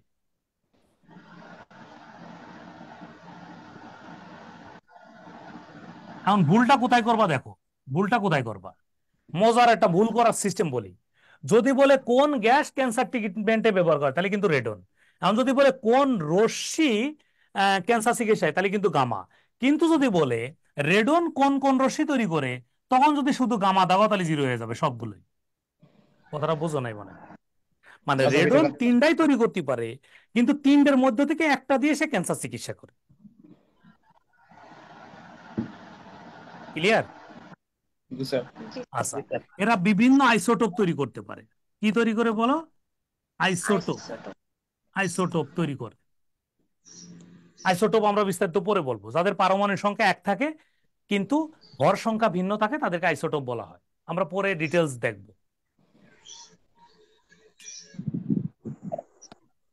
আর সর্বশেষ কি ছিল বলো? শেষটার নাম কি ছিল? আনান অক্টিয়াম। এটা কি বলো? সর্বশেষ মৌল নাকি? মনে আছে? সর্বশেষ মৌল। মৌল বা মৌলিক পদার্থ। সর্বশেষ মৌলিক পদার্থ, সবচেয়ে ভারী,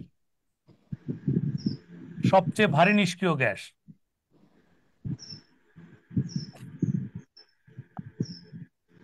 এটা ব্যবহার করা হয় আণুবীক্ষণিক গবেষণায়।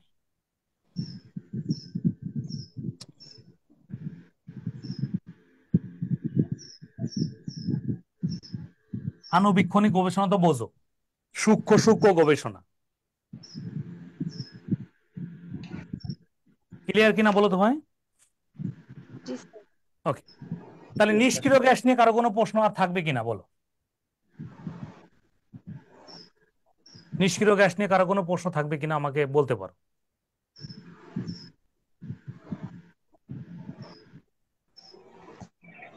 আর একটা কথা লিখে রাখতে পারো সাইড নোট, এটা আমার এখন পড়ার সংশ্লিষ্ট নয়, তারপর বলি যে ম্যাক্সিমাম যে নিষ্ক্রিয় গ্যাসগুলো আছে এরা সবাই ডায়াচুম্বক। কি চুম্বক বলো? ডায়াচুম্বক। মানে চুম্বক দ্বারা আকর্ষণ না করে হালকা বিকর্ষিত হয়। মনে রাখলে তোমার জন্য উপকার হতে পারে। তাহলে মনে রাখবা সবগুলো নিষ্ক্রিয় নাকি গ্যাস আর পানি। অধিকাংশটা? ম্যাক্সিমাম। নিষ্ক্রিয় গ্যাস আর পানি, এই যে নিষ্ক্রিয় গ্যাসগুলো লিখলাম, নিষ্ক্রিয় গ্যাস আর পানি, এরা ডায়াচুম্বক। একটু পাশে লিখে রাখলে তোমার উপকার হবে কিনা বলো? জি স্যার। তারপরে চুম্বক ক্লাসের সময় তো আমি বিস্তারিত দেখাবোই কারা। স্যার ওই কথাটা আরেকবার বলেন, নোট করবো। মানে এই যে আমরা যে নিষ্ক্রিয় গ্যাসগুলো পড়ালাম এই জি। সবগুলো নিষ্ক্রিয় গ্যাস, আর সাথে হলো পানি, এরা হলো ডায়াচুম্বক।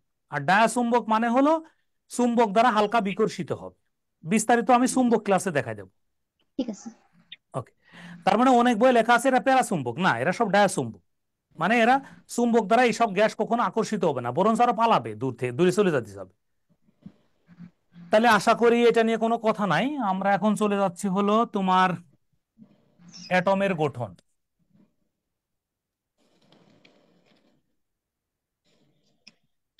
অ্যাটমের গঠন। অ্যাটম যে শব্দটা, এটা কিন্তু এই শব্দটার মানে প্রবর্তক কে? কে বলতে পারো? পৃথিবীতে শব্দটা প্রবর্তক বা নামকরণকারী কে? Democritus. Thank you, Democritus. Democritus. Democritus একজন গ্রিক বিজ্ঞানী। আচ্ছা, এইটার ধারণাকারী কে? ধারণাকারীর নাম কি? John Dalton. ডাল্টন। কোন দেশের বিজ্ঞানী? ব্রিটিশ বিজ্ঞানী। সে এটাকে ধারণা করে কি নাম দিছিল জানো? অ্যাটমের নাম কি নাম দিছিল বলো তো? সরল কণা। এটার গঠন ব্যাখ্যা দিয়েছেন কে? কে কি ফোর্ড বলো?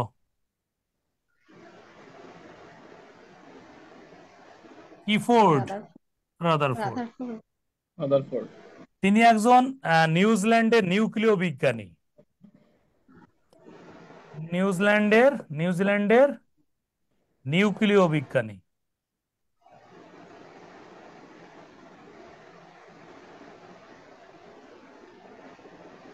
নিউজিল্যান্ডের নিউক্লিয় বিজ্ঞানী, মনে থাকবে। ইনশাআল্লাহ। এখন তোমাদের যেটা পড়াবো তোমাদের এটা মন ভরে যাবে। একটা প্রশ্ন এখান থেকে ইনশাল্লাহ নিশ্চিত করে বলতে পারি তোমাদের এবছর থাকবে। আমি আগেও বলতাম এই কথাগুলো ক্লাসে, তোমাদের সুবিধা হবে যাতে গুরুত্বটা বোঝো। আর একটা চিত্র আঁকবো, এটা খালি পৃষ্ঠা নেবা, মানে এখান থেকে একটা প্রশ্ন থাকারই কথা, না থাকলেই ব্যতিক্রম। আচ্ছা,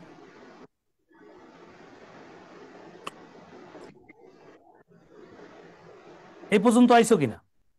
জি স্যার। ভিতরের টুকু নাম হলো নিউক্লিয়াস। এই নিউক্লিয়াসের মধ্যে থাকে প্রোটন আর নিউট্রন। প্রোটন আর নিউট্রন। আর বাইরে যেটা আছে তার নাম হলো কক্ষপথ।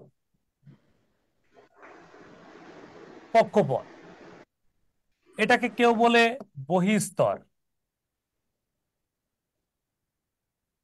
কেউ বলে সর্বশেষ শক্তি স্তর, বা এটাকে কেউ বলে অরবিটাল, এটাকে কেউ কেউ বলে যোজ্যতা স্তর। নামগুলো জানা উচিত। এইটা দিয়ে ঘুরে বেড়ায় হলো ইলেকট্রন। ইলেকট্রন ঘুরে বেড়ায় এই দিকে, ঘড়ির কাঁটার বিপরীত দিকে। এই পুরোটা নাম হলো পরমাণু। এটাকে আমরা বলি রাদারফোর্ডের পরমাণু মডেল। একটু মনোযোগ দিয়ে কয়েকটা বিষয় একটু জেনে নাও। আমি এর মধ্যে আরো কয়েকটা কক্ষপথ দিলাম, একটা একটা দিলাম। একটু মনে রাখবা সেটা হচ্ছে কোন স্তরে কতটা ইলেকট্রন আছে। যেমন বললাম ড্যাশ স্তরে কতটি ইলেকট্রন আছে, এরকম বললো। কি বললো? কতটি ইলেকট্রন আছে। এখন ড্যাশের মধ্যে আমি লিখলাম তৃতীয়, দেখলাম ধরো কথার কথা। সূত্র হচ্ছে 2n²। সূত্রটা কি বলো? 2n²। 2n² বলতে আমি তাহলে এখন কি বুঝবো? সূত্রের 2 গুণন এই 3-এর তৃতীয় স্তরের 3-এর স্কোয়ার। তাহলে আমি ইজিলি এখান থেকে আনসার পেয়ে যাব 18টি। বলো ক্লিয়ার কিনা কথাটা?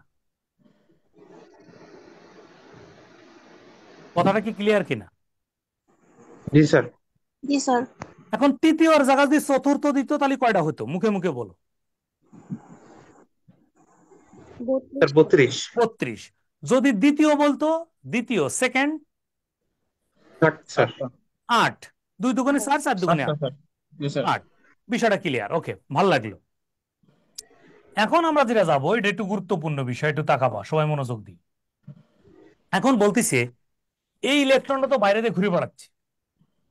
এই ইলেকট্রন যদি এই জায়গা থেকে উপর থেকে যদি নিচে নামতে চায়, অর্থাৎ উচ্চ শক্তি স্তর থেকে যদি নিম্ন শক্তি স্তরে আসতে চায়, তাহলে ইলেকট্রনটাকে কোন ধরনের শক্তি ব্যয় করতে হবে এখানে, বা কোন ধরনের সূত্রটি প্রযোজ্য হবে?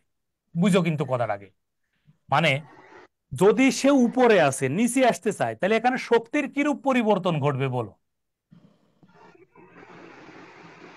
শক্তির কি ঘটবে? বিকিরণ হ্রাস ঘটবে। পাবে।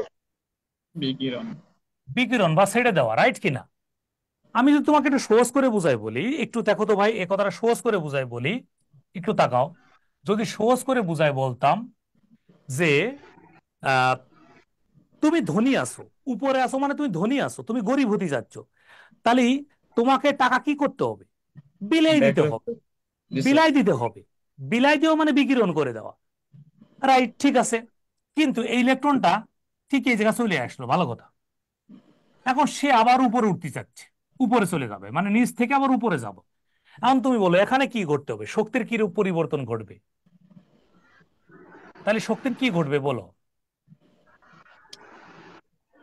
বলো? শোষণ। শোষণ ঘটবে। এখন তুমি হঠাৎ করে গরিব মানুষ, কিন্তু তুমি চাচ্ছ আমি এলাকার মধ্যে সবচেয়ে ধনী হয়ে যাব, তাহলে তোমাকে কি করতে হবে? সবার টাকা পয়সা শোষণ করে নিতে হবে। বুঝলে না কথাটা? মজা করে বললাম। মানে তুমি ধনী আছো, তাহলে বিকিরণ করে দাও টাকা। আর তুমি গরিব থেকে ধনী হতে যাচ্ছ, তার মানে তুমি সব টাকা পয়সা নিজে শোষণ করে নাও। বিষয়টা ক্লিয়ার কিনা আমাকে বলো। জি স্যার। স্যার। বুঝতে পারছি। এটা নিয়ে কারো কোনো প্রশ্ন আছে কিনা? না স্যার। আচ্ছা, এখন একটা প্রশ্ন করি, দেখি কে পারো। যদি একটা ইলেকট্রনকে টোটালি পরমাণু ছেড়ে চলে যেতে হলে কোন স্তরকে অতিক্রম করে যাওয়া উচিত? উপরে স্যার। হুম? নিম্ন স্তর, চতুর্থ যোজকের স্তর। কক্ষপথ। এখন যদি কথাটা বলি, যদি সে এখান থেকে এখানে যাইতো, তার মানে কি সে পরমাণু ছেড়ে পুরা চলে গেছে? না না স্যার। স্যার। না। না। এখন যদি সে এখান থেকে এই পর্যন্ত এসে থেমে যেত, তার মানেও কি সে চলে গেছে? না স্যার। না। টোটালি চলে যেতে হলে তাকে কোন জায়গা ছেড়ে যেতে হবে? বই স্তর। কক্ষপথ ছেড়ে আসবো, এটাই যোজক পরীক্ষার স্তর। প্রশ্ন। তাহলে টোটাল পরীক্ষার প্রশ্নগুলো আমি তো বলি, তুমি খালি মুখে মুখে বলে দাও। বলো, নিউক্লিয়াসে পরমাণুর স্থায়ী কণিকা কয়টি? দুইটি। দুইটি স্যার। দুইটি, প্রোটন আর নিউট্রন। আঁকা। কক্ষপথে ঘুরে বেড়ায় কোনটি? ইলেকট্রন। ইলেকট্রন। ইলেকট্রন। সেকেন্ড প্রশ্ন, ইলেকট্রন গুলো কোন পথে করে? ঘড়ি কাঁটার দিকে না বিপরীত দিকে? ঘড়ির কাঁটার বিপরীত দিকে স্যার। বিপরীত থ্যাংক দিকে। ইউ, থ্যাংক ইউ, এটা নিয়ে আর কোনো কথা নাই। সর্বশেষ বহিঃস্তরকে কি নামে ডাকা হয়? কক্ষপথ বহিঃস্তর উচ্চতা অরবিটাল। স্তর। কোন একটি যোজক ইলেকট্রনকে স্তর। চলে যেতে গেলে কোন স্তরকে অতিক্রম করে যেতে হবে? যোজক যোজক স্তর। স্তর। যে কোনো একটি স্তরে ইলেকট্রন কয়টা আছে তা কোন সূত্র দিয়ে বের করব? 2 to the 2 into আচ্ছা, 10 to the উচ্চ থেকে নিচে নামতে গেলে শক্তির কি ঘটবে? বিকিরণ। বিকিরণ। নিচে থেকে উপরে উঠলে কি ঘটবে? শোষণ। আমি বলো, এটা নিয়ে আর কোনো কনফিউশন আছে কিনা? না স্যার। না স্যার। না। ওকে, এখন তোমাকে মূল জায়গায় ফেরত নিয়ে যাব। এখন দেখো, এখন তোমাকে বলবে পরীক্ষাতে পি এন ই, এইটা নিয়ে পরীক্ষাতে প্রশ্ন আসবে। এখন কোনটা নিয়ে আসবে আমি জানি না, যে কোনো একটা নিয়ে আসার সম্ভাবনা আছে এবছর, যেহেতু রানিং বছর আসে নাই। আচ্ছা, পি মানে যে পজিটিভ, এটা লেখা যাবে। আমি কিন্তু তখন চার্জ লিখছিলাম না, এখন চার্জ লিখতেছি। আর এন এ নিউট্রাল, ওকে কিনা বলো?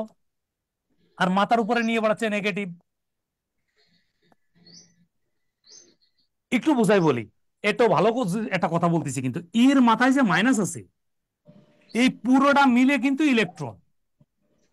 অনেকে মনে করে আমি এমনিতে মাইনাস দিছি, সেই জন্য সে কি করে জানো, বুদ্ধি করে পির উপর আবার একটা প্লাস দিয়ে দেয়। কথা বুঝতেছেন না আমি জানি না।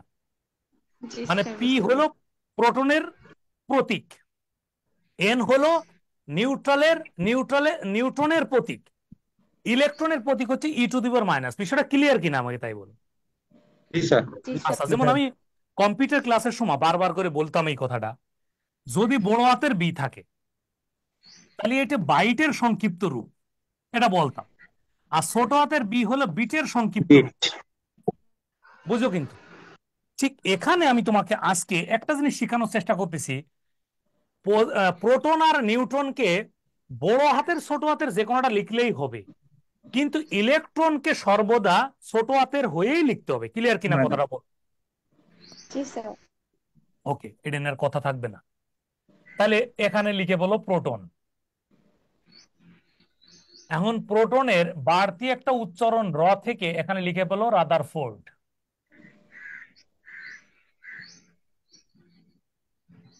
রাদারফোর্ড সাল লিখে রাখো 1919।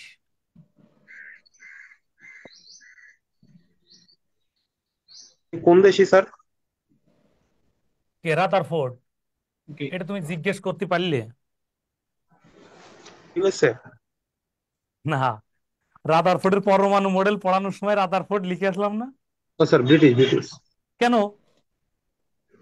নিউজিল্যান্ডের নিউজিল্যান্ড, নিউক্লিয় বিজ্ঞানী নিউজিল্যান্ড মাত্র হবে। লিখে আসলাম। এই রাদারফোর্ড নিউজিল্যান্ডের নিউক্লিয় বিজ্ঞানী লিখে আইছি না? জি স্যার, জি স্যার। জি স্যার, মনে আর পড়ছে। তুমি ব্রিটিশ বলতেছো কেন? ব্রিটিশ তো John Dalton. John Dalton sir. তাহলে জি আমার স্যার, যে এখন বললাম না, তুমি তালা ভুলাই হওয়ার দরকার ফেলছি। নেই। আমি খুব রিল্যাক্সে পড়াচ্ছি, কেন জানো? কারণ আমি পড়ানোর সময় নিজে খুব মজা পাই। তোমরা পাও কিনা জানি না, আমি মজা পাই, সেজন্য আমার ভালো লাগে আর জি কি। স্যার, আমরা অনেক উপভোগ আচ্ছা, করছি। নিউট্রালকে আমি একটা শব্দ লিখতেছি, নিউ সাদ। কি লিখলাম বলো? নিউ সাদ। এখান থেকে আমি মনে রাখবো নিউতে নিউট্রাল আর সাদে স্যাডউইক। কি লিখবা? নিউট্রন। ভালো করে বোঝো, আগে কথাটা আবার ক্লিয়ার করি, তাহলে বুঝতে সুবিধা হবে। দেখো, আর একটু বলি। এটা হলো নিউট্রন। এলোমেলো হচ্ছিল, অনেকে বুঝতেছিল না। নিউটনের পাশে একটু লিখবা নিউ সাদ, বেশি শর্টকাট করা যাচ্ছে না। তাহলে নিউতে নিউট্রন আর সাদে স্যাডউইক, মনে রাখতে পারবা। প্রতি বছর কিন্তু অনেক সময় আবিষ্কারকের নাম চাই, যে নিউটনের আবিষ্কারকের নাম কি, মনে রাখবা নিউ সাদ, সাদে স্যাডউইক।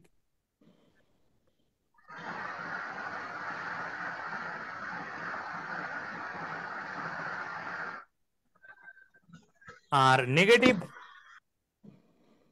ইলেকট্রন, ইতে ইলেকট্রন মনে থাকবে এমনিতেই। জি জি আবিষ্কারকের থমসন। নাম হলো থমসন।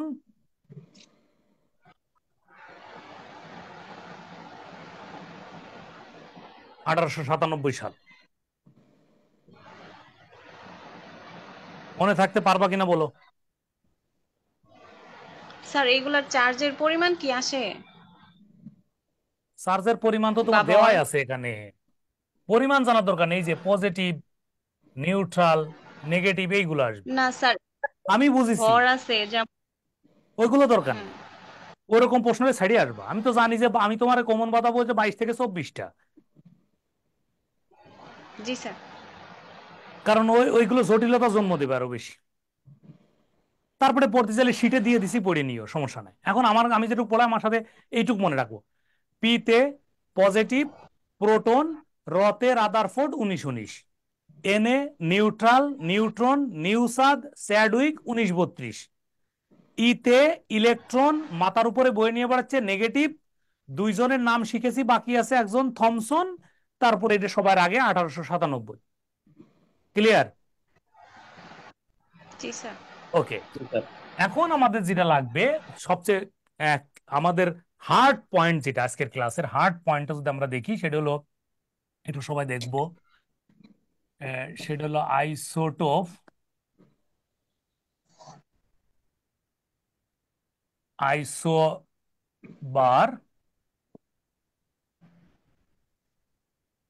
আইসোট্রন, আইসোমার। এইটা থেকে আমাদের প্রশ্ন আসবে, আসার কথা। যদি বলি, আমরা সহজ করে বুঝবো। প ফর, প থেকে আমরা মনে রাখবো পামিল। কি লিখলাম বলো তো ভাই? পামিল। মনে থাকবে কথাটা? এখন তুমি যদি বলো স্যার পা বলতে কি বুঝিয়েছেন, পা বলতে বুঝিয়েছি পারমাণবিক সংখ্যা বুঝিয়েছি। যদি বলেন যে স্যার একটা উদাহরণ দেন তো, এটা উদাহরণের জন্য আমি এখানে উদাহরণটা দিয়ে দিই, দেখতে সুবিধা হবে। ধরো আমি এরকম লিখলাম, এই যে 11, এইটার নাম হলো সোডিয়াম। ধরো তুমি সোডিয়াম জানো না, তাতেও সমস্যা নেই। এই যে যে সোডিয়াম লিখলাম, এইটাকে আমরা যদি ধরে নিই মাথা, এইটাকে আমরা ধরে নিই পা, পায়ের অক্ষর হলো জেড, মাথার অক্ষর হলো এ, এটুক লেখা যায় কিনা বলো? তাহলে আমরা যে কোনো খাতার এক জায়গায় একটু লিখে নেবো এরকম, যে মাথার উপরে যেটা থাকে সেটা অক্ষরের নাম এ, পায়ের কাছে যেটা থাকে সেটা হলো জেড। আমরা আজকে পড়তেছি এ টু জেড। কি পড়তেছি বলো? এ টু জেড। এখন এ হলো ভর সংখ্যা, কোনো কিছু মাথায় ভর করে নিয়ে বেড়ায়। আর পায়ের কাছে সংখ্যার নাম হলো পারমাণবিক সংখ্যা।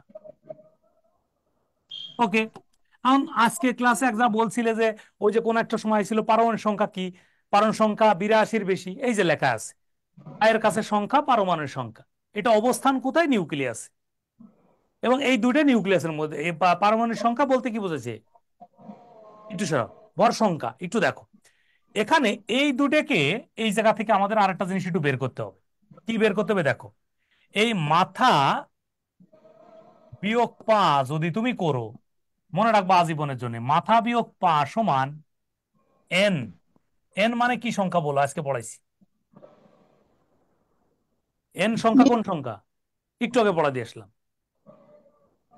নিউটন সংখ্যা। কি সংখ্যা? নিউটন। নিউটন সংখ্যা। এখন আমাকে ঝটপট অ্যান্সার দাও তো, কে কে পারো। এইটার মধ্যে যদি আজকে পরীক্ষাতে বলে ভর সংখ্যা কত? 23। পারমাণবিক সংখ্যা কত? 11। এবার বলো নিউটন সংখ্যা কত, কে বলতে পারো? 12। 12। এখন পারমাণবিক সংখ্যার আর এক নাম হলো প্রোটন সংখ্যা, তাহলে বুঝতে সুবিধা হবে। ক্লিয়ার?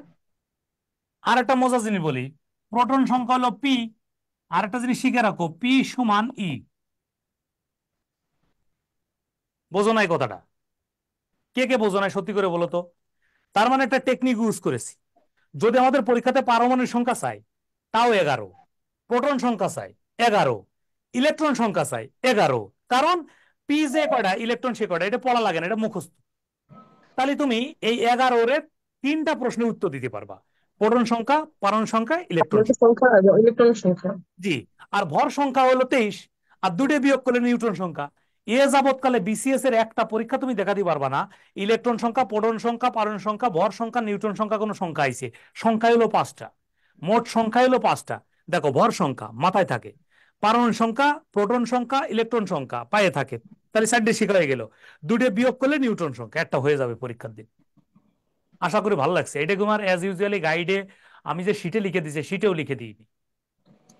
স্যার এটা পা থেকে মাথা পর্যন্ত যদি একবার আরেকবার বলে দিতেন ভালো আবার হতো স্যার। বলি, মাথার দিকে তাকাবা, অ্যান্সার দিবা ভর সংখ্যা, নামে আসো পা, পাতে পারমাণবিক সংখ্যা, পারমাণবিক সংখ্যার আরেক নাম প্রোটন সংখ্যা, আর প্রোটন সংখ্যা যা ইলেকট্রন সংখ্যা তাই, আর দুটো বিয়োগ করলে নিউটন সংখ্যা।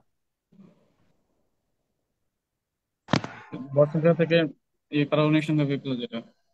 ক্লিয়ার না? এটুক ক্লিয়ার কিনা আমাকে বলো। জি জি স্যার। স্যার। এসে আর আশা করি কোনো সমস্যা থাকবে না এইটুক নিয়ে আর। এখন তোমাকে মুখে মুখে বলি, একটু বলো তো ভাই, ধরো একটা পরীক্ষাতে প্রশ্ন আসছে এরকম যে ক্লোরিন 35-17, এটা কিন্তু বিসিএস আসা প্রশ্ন, একটা দুটো বিসিএস এর আগে আইছে। পরীক্ষাতে আইছে ক্লোরিনের নিউটন সংখ্যা কত, কি হবে বলো? 18 স্যার। 18। 18। কেমনে পারলে? মনে এক টাকালি হয়ে যায়, দুটো বিয়োগ করলে 18 হয় উত্তর।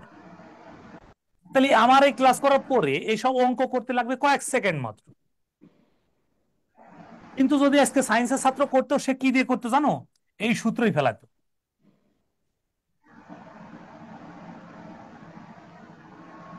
তারপরে মান বসাতো। সূত্র। ওকে, কিন্তু আমি এখানে টেকনিক জি ইউজ স্যার। করেছিলাম। তাহলে এটা দিয়েও করা যাইতো, যাইতো না? জি স্যার। করা যাইতো। 35 বিয়োগ কত? 17 17। 17। সমান 18। আমি দেখো এইটা থেকে ওটা সহজ কিনা আগে তাই বলো, সত্যি করে বলো। জি স্যার, ওইটা সহজ। ওইটা ওটা সহজ। আপনারটা সব। এখন আমি কি এটা পারি না? তোমাদের অনেকে ধারণা হতে পারে এটা পারি না, না না পারলে ওটা বানাইছি কেন? এটা তো অবশ্যই জেনেই জানাইছি এটা। এখন আমরা যেটা লিখবো ভর সংখ্যা, একটু দেখো আমি পরে আরো ব্যাখ্যা দেবো। ভর সংখ্যা মানে হলো, ভর সংখ্যা মানে হলো, মনোযোগ দিয়ে, কিন্তু ভর সংখ্যা মানে হলো যার কি থাকবে, মাথা মিল। ও সরি, ভর সংখ্যা বলতেছি কেন, সরি, আইসোবার। আইসোবার মানে হলো মাথা মিল। মাথা মিল বলতে কি বুঝালাম বলো? ভর সংখ্যা মিল, রাইট কিনা? মাথা বলতে ভর সংখ্যা শিখে আসলাম। জি স্যার। আইসোট্রন মানে কি বলো? আইসোট্রন মানে নিউটন সংখ্যা মিল, আর নিউটন সংখ্যা বের করার সূত্র শিখে আসলাম, না বললে বললো কিন্তু। আর নিউটন সংখ্যা কিভাবে বের করছিলাম বলো তো ভাই? মাথা থেকে পা বাদ। Thank you. আর আইসোমার কাকে বলে বলো? মনে রাখবা জোমোজ, মনে থাকবে। জি স্যার। আচ্ছা জোমোজ কারে বলে, কেউ একজন বলো তো ভাই। জোমোজ, জোমোজ দেখতে মানে এক হলো বাইরে মিল, কিন্তু ভিতরে কি হবে বলো? ভিন্ন। Thank you. এটা হলো আইসোমারের প্রধান শর্ত, ভিতরে অমিল। আর একটা সূত্র শিখাবো, আর একটা মজার জিনিস শিখাই দিই। উপরে যে তিনটা ছিল, কারো সুযোগ থাকলে একটু লিখে নাও। এই কথাটা আমি সাধারণত তুমি বইয়ে পাবা না, এই জন্যই বলতেছি কথাটা। এটা হলো, একটু দেখে নাও, আইসোটোপ। একটু ভালো করে শুনবা, কিন্তু প্রথম তিনটা হলো অজৈব। আর একটা টপিক শিখাই দিই আজকে, অজৈব জৈবটা। আর আইসোমার হলো জৈব। এখন তোমাদের এটা আজকে যারা সিলেবাস পড়তেছো ভালো করে দেখবা, তুমি আজকে কিন্তু সিলেবাস মিলাইতে যাবা না। কোর্স প্ল্যান হয়তো বা মিলবেও না দুটোটা, কিন্তু কোর্স প্ল্যানের থেকে 10 গুণ বেশি পড়ানো হয়েছে। কারণ আমরা কোর্স প্ল্যান ধরে এবছরে বিশেষ ধরে দেখো, সিলেবাস ধরে যারা পড়ে গেছে তারা 15টাও পারবে না।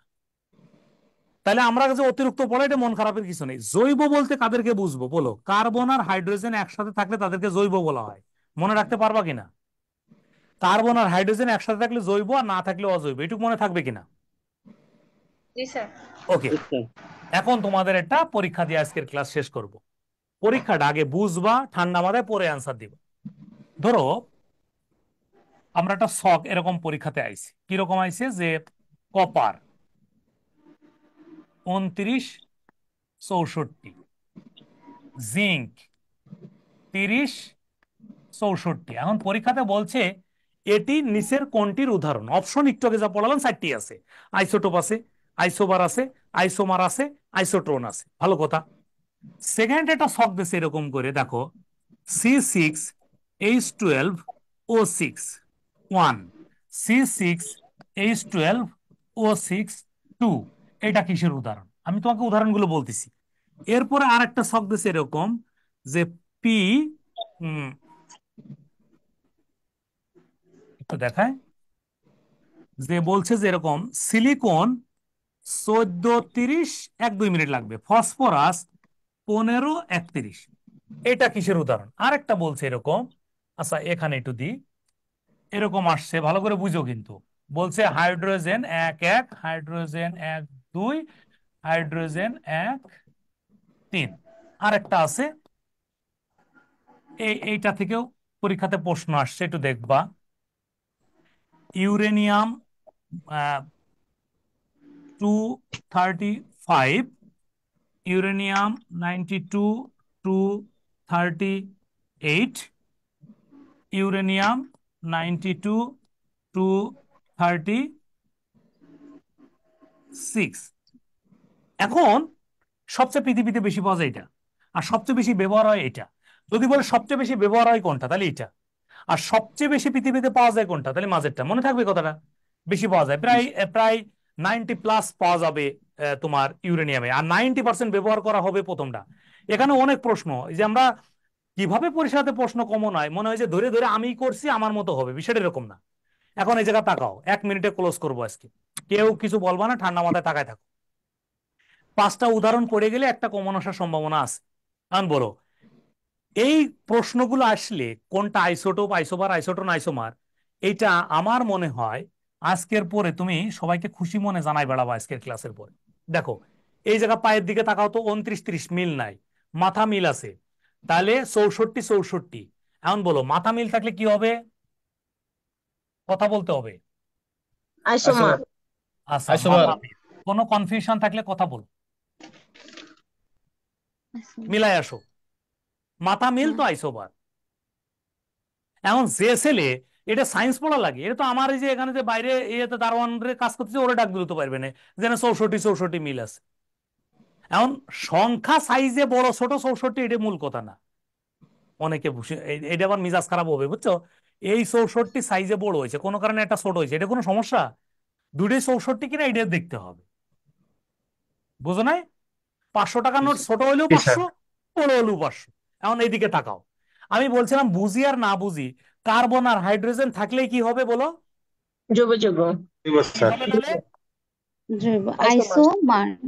কি বললাম যে কার্বন আইসোমার। আর হাইড্রোজেন থাকলে বোঝাবুঝির দরকার নেই, আইসোমার। এটা তো পৃথিবীতে একদম সদা সত্য কথা। এখন মজা পাচ্ছ কিনা বলো, সত্যি করে বলো। স্যার জি স্যার বুঝতে জি পারছি। স্যার। এই জায়গা তাকাও, এই জায়গা তাকাও। এখন দেখো তো, এটা আমি পাও মিল নেই মাথাও মিল নেই আছে। না স্যার। না। এখানে 14, 15, 30, 31 মিল নাই। এখন যেহেতু পাও মিল নাই মাথাও মিল নাই, তাহলে বিয়োগ করে দেখতে হবে মেলে কিনা। আচ্ছা এই দুটোর বিয়োগ করো, কত হয় বলো? 30 আর 14 বিয়োগ করলে কত হয়? 16। 16। 16। আচ্ছা 31 আর 15 বিয়োগ করো, কত হয়? এখানেও 16। আচ্ছা 16 বিয়োগ স্যার। করে মিলে গেলে কি হবে?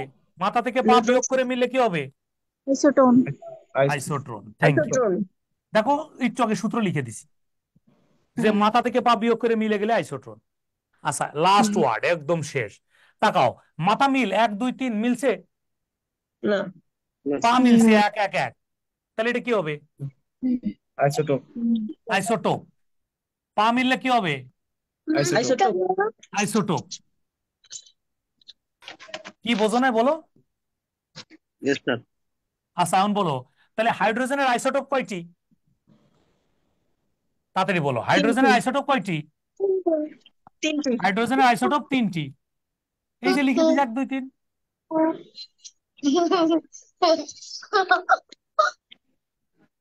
আচ্ছা বলো, এদিকে তাকাও, এদিকে তাকাও।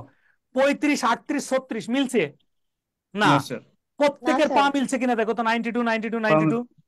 জি স্যার। তাহলে এটা কি হবে? আইসোটোপ। আইসোটোপ। কার এটা আইসোটোপ? ইউরেনিয়ামের। ইউরেনিয়াম। কার? ইউরেনিয়ামের। কারণ বলো পৃথিবীতে ইউরেনিয়ামের আইসোটোপ কয়টি? 3টি। 3টে। 3টি। বলো 35, 38, 36। 35, 38, 36, পৃথিবীতে সবচেয়ে বেশি ব্যবহার কোনটা হয়? 35। 35। পৃথিবীতে পাওয়া যায় কোনটা বেশি? 38। 38। ক্লোজ করে দিলাম। কারো কোনো প্রশ্ন থাকলে করো। আমি কিন্তু আমার উদাহরণ নিয়ে বলিনি, বাংলাদেশের ক্লাস 1 থেকে শুরু করে মাস্টার্স লেভেল পর্যন্ত আইসোটোপ, আইসোবার, আইসোট্রন, আইসোমার তুমি বের করো। না পারলে তুমি কমেন্টে লেখো স্যার ক্লাস করার পরে পারি না, দায়বার আমার, কনফিডেন্সের না। জি স্যার। তাহলে আজকের মতো ঠিক আছে, ভালো থাকো, সুস্থ থাকো, আল্লাহ হাফেজ। Thank you sir. স্যার বলো। রেকর্ডেড ক্লাসগুলো কোথায় পাওয়া যাবে? দিয়ে দেবে। স্যার শীট কবে দিবে? শিটও দিয়ে দেবে। আমি বলছি কোনো সমস্যা হলে, কোনো যদি বুঝতে সমস্যা হলে, শিট দিতে দেরি হলো, আমি তোমাকে আমার মতো করে আমি হেল্প করতে পারবো, হোয়াটসঅ্যাপে মেসেজ দিবা। আমি কিন্তু আগের ব্যাচের অনেকের হ্যান্ড নোটের কপি পাঠাইছি যাদের কোনো প্রবলেম ফেস হয়েছে। এখানে খালি হোয়াটসঅ্যাপে মেসেজ দিয়ে রাখো, ঠিক আছে? কোনো সমস্যা ফিল হলে আমাকে বলো, কারণ সবসময় তো আর ওরা বুঝবে না কোনটার সলিউশন কি। স্যার আপনার নামটা একটু যদি। আল্লাহ, আমার মান ইজ্জত শেষ। না স্যার নতুন তো। বাংলাদেশের এমন একটা উপজেলা নেই, জেলা বাদ এমন একটা উপজেলা নেই আমার 1 থেকে 2 জন ক্যাডার স্টুডেন্ট নেই। স্যার আজকে তো ফার্স্ট ক্লাস স্যার, এই জন্য। হওয়ার পর আমাদের জেলাতেও থাকবে, সমস্যা নেই। নায়েব আলী স্যারের নাম শোনো না, এটা কোনো হইল? স্যার এইটা তো আমার নতুন ব্যাচের ক্লাস, তাই না? একদম নতুন ক্লাস না? জি স্যার। আমি তো মনে করছি নাম জানো, তোমাকে যারা পড়ায় ওরাও তো জানে, মানে তোমার যাই হোক, ওইটা কোনো বিষয় না। স্যার আজকে তো দেখলাম এই ক্লাসটা প্রথম তো, স্যার লেখা লেকচার 6 মানে। মানে এটা প্রথম ক্লাস, শুনে নাও ঠান্ডা মাথায়, প্রথম ক্লাস। আমাদের পিএসসি সিলেবাসের শুরুটাই কিন্তু কেমিস্ট্রি দিয়ে। আজকে পিএসসি সিলেবাস করবো, আমাদের কোর্স প্ল্যান টিলার না। সিলেবাস খুলে দেখবো, প্রথম আলোচনা আছে পদার্থে, প্রাথমিক আলোচনা, পদার্থের প্রকারভেদ, পদার্থের গঠন, তারপর আইসোটোপ, আইসোবার, আইসোমার, এগুলো দেওয়া আছে, সেইগুলোই পড়াচ্ছি। পিএসসি সিলেবাসের অনুযায়ী যাচ্ছি, ঠিক আছে? জি স্যার। আর এইটা কারোর দিও না, হ্যাঁ? এটা তোমাদের তো, আমি তো মনে করছি তোমরা নতুন মনে করি নেই, মনে করছি তোমরা আমারই কাছের লোক। যাই হোক, এটা কোনো সমস্যা হলে আমার পড়ে না, ঠিক আছে? আল্লাহ হাফিজ। স্যার আসসালামু আলাইকুম। ওয়ালাইকুম আসসালাম। আসসালামু আলাইকুম স্যার। ওয়ালাইকুম আসসালাম।